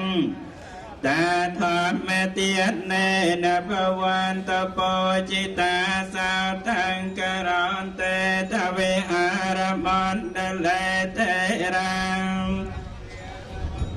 จะเพลงขวาสารามิกาเตียนปไตอุปาสกาเกียเมียจะเตสานิกเมียจะเองส Sam pa na bồ tát so kê ta bờ viên tổ tê chơ lia bùi chia ye bê cha an ta sang bờ vía sang sang tha vào pa pa tê ca nay ye ni cang thoa ma va rang pa đai cha tê sa pê bê tô ca so ca ran tô sang Hà tô chê răng sa tăng thiếp mô thiếp mê thê ria cha bông ca lia sang khổ an ta sa miạc cô Dạ cha am hê ra ca tô sa thiếp mô sa bê bê thọ mê cha rê nô vát thân sa pa bồ nấy yam Riya pa ve te te dân nhóm tiếng ác ni song bo chia đôi thọ mà tiền đal têu đan đal miên tiềnวันนี้ได้เนี่ยคืนประสานทอมเรนเนี่ยคืนจันได้สมเมียนจัดเมตไตรทวตักได้เนมยาสมเอาสักสัวสไดตกสักไว้ก็เมียนสามยางเตียดสังเตียงอ๋อได้เมียนพนัวเจียเทรังชำเรนตรามเจียเนียเวียงเรก็บาสองบาเสกายังในกรมหนึ่งทอมบาทกรมสองประเทศทานสมัยบาทสกอายอ่างมาย่างเตียนในการเจียก็อันเดียเจียสังเสริเจียกอมนาได้เลยก็ปปาติกังกรบจนตนางกระดองลงไก่นายแสงกระไดตัวปลาไหลดอกบ่อบ่อส้มไอเมียนตรงสาวกระไดวิโยกสังสารจอมยางเตียนทัวเปรียบบ่ทัดเนาเวงนังโซเมียงสมอ้อยตังเนาอ่องไว้มาคงมาได้สังมันสารสามกีตัวดำไปประยาจรานังจำรานโกสาลทวงท่านทวามสมช่วยกรมตรเย็นกรบเนียนังยอมบานใจจำกองทวามเมียดาลองเปรียบเทียกเวียตรงเทศนาตรงเงายองสมอนุโมทนีการมีโปรโมทอยู่แต่ยังสดดักตรงต่างออกเนี่ยนะสมกันนาคนจันยิดโยมต่างอดักตรงต่างออกเนี่ยสมอนุโมทนีเจียดยิงเนกันสังสนาตระดังจันทร์ใสตรงเมียนชาวบ้านแรงใจคือแปรแรงใสแจงพรำมวยโปสายเจนปีแปรกายตรงรองเรียงเร็ดกระรองเพราะสายบ่อบเชียร์ชันกระเชิญชายหล่อแจงพรำมวยโปสระหล่อสาวเพียปองพลาดในเปรียแรงสมัยก็ได้บารมีในเปรียแผนก็มีเปรียองตัวเตียนอรุณเรียก็ได้ในเจียเปรียผู้ที่สันเปรียสมัยเที่ยวโนนาก็เชียเนตราตรงดังจันกันเอาเตียนโดยอันเตรียมเป็นการในเจียสัตว์เตรียมใส่ปีเรียงแรงสมัยหัวเรื่องเพลงคลาก็ได้ตรงอาสักไทยแท้เรียงเป็นบนตะรุเอาเพียงแรงเจียงเวียเป็นเจียบันดันแรงสมัยกระหอมโนนาก็ได้เมียนาพวกคำสามเป็นโบตุมสุขโดชีวิตอาเบดองเป็นเพื่อนำเมียนดาเรียสมัยปวดสอสันสาบก็ได้เปรียบานเวสันบอกสันตราเอาดองมาได้สอละเอาเพียเปรียราชายกเป้าที่เงียนเรียสมัยปวดโดยเจ็บห้องการมีตาตรงอย่าจำยกบ้านวิธีโทอาศัยครวนปราณเอายังสามานสีโปรชีวิตเรือสมัยผู้เพลง con nát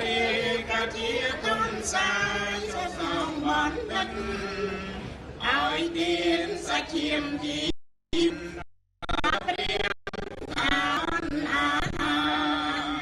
There's my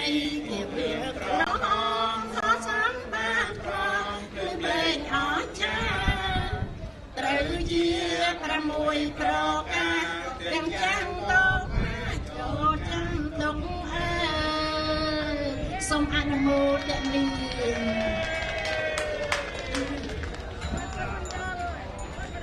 ôi mệt ôi sông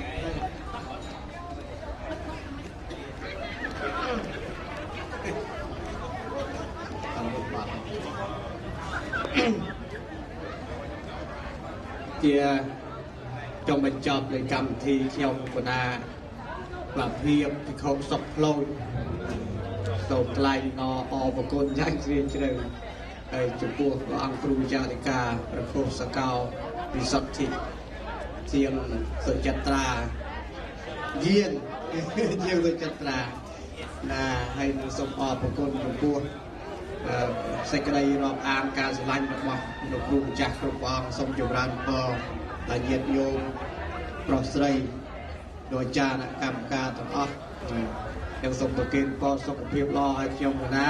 សូមថ្វាយបង្គំមហាលាគ្រប់ព្រះអង្គជាពិសេសលាព្រះអង្គគ្រូព្រះមហាទេរៈនិងគ្រប់ព្រះអង្គខ្ញុំសូមចម្រើនពរញាតិញោមសូមអរគុណអរគុណអត់នេះអត់លាហើយ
នេះ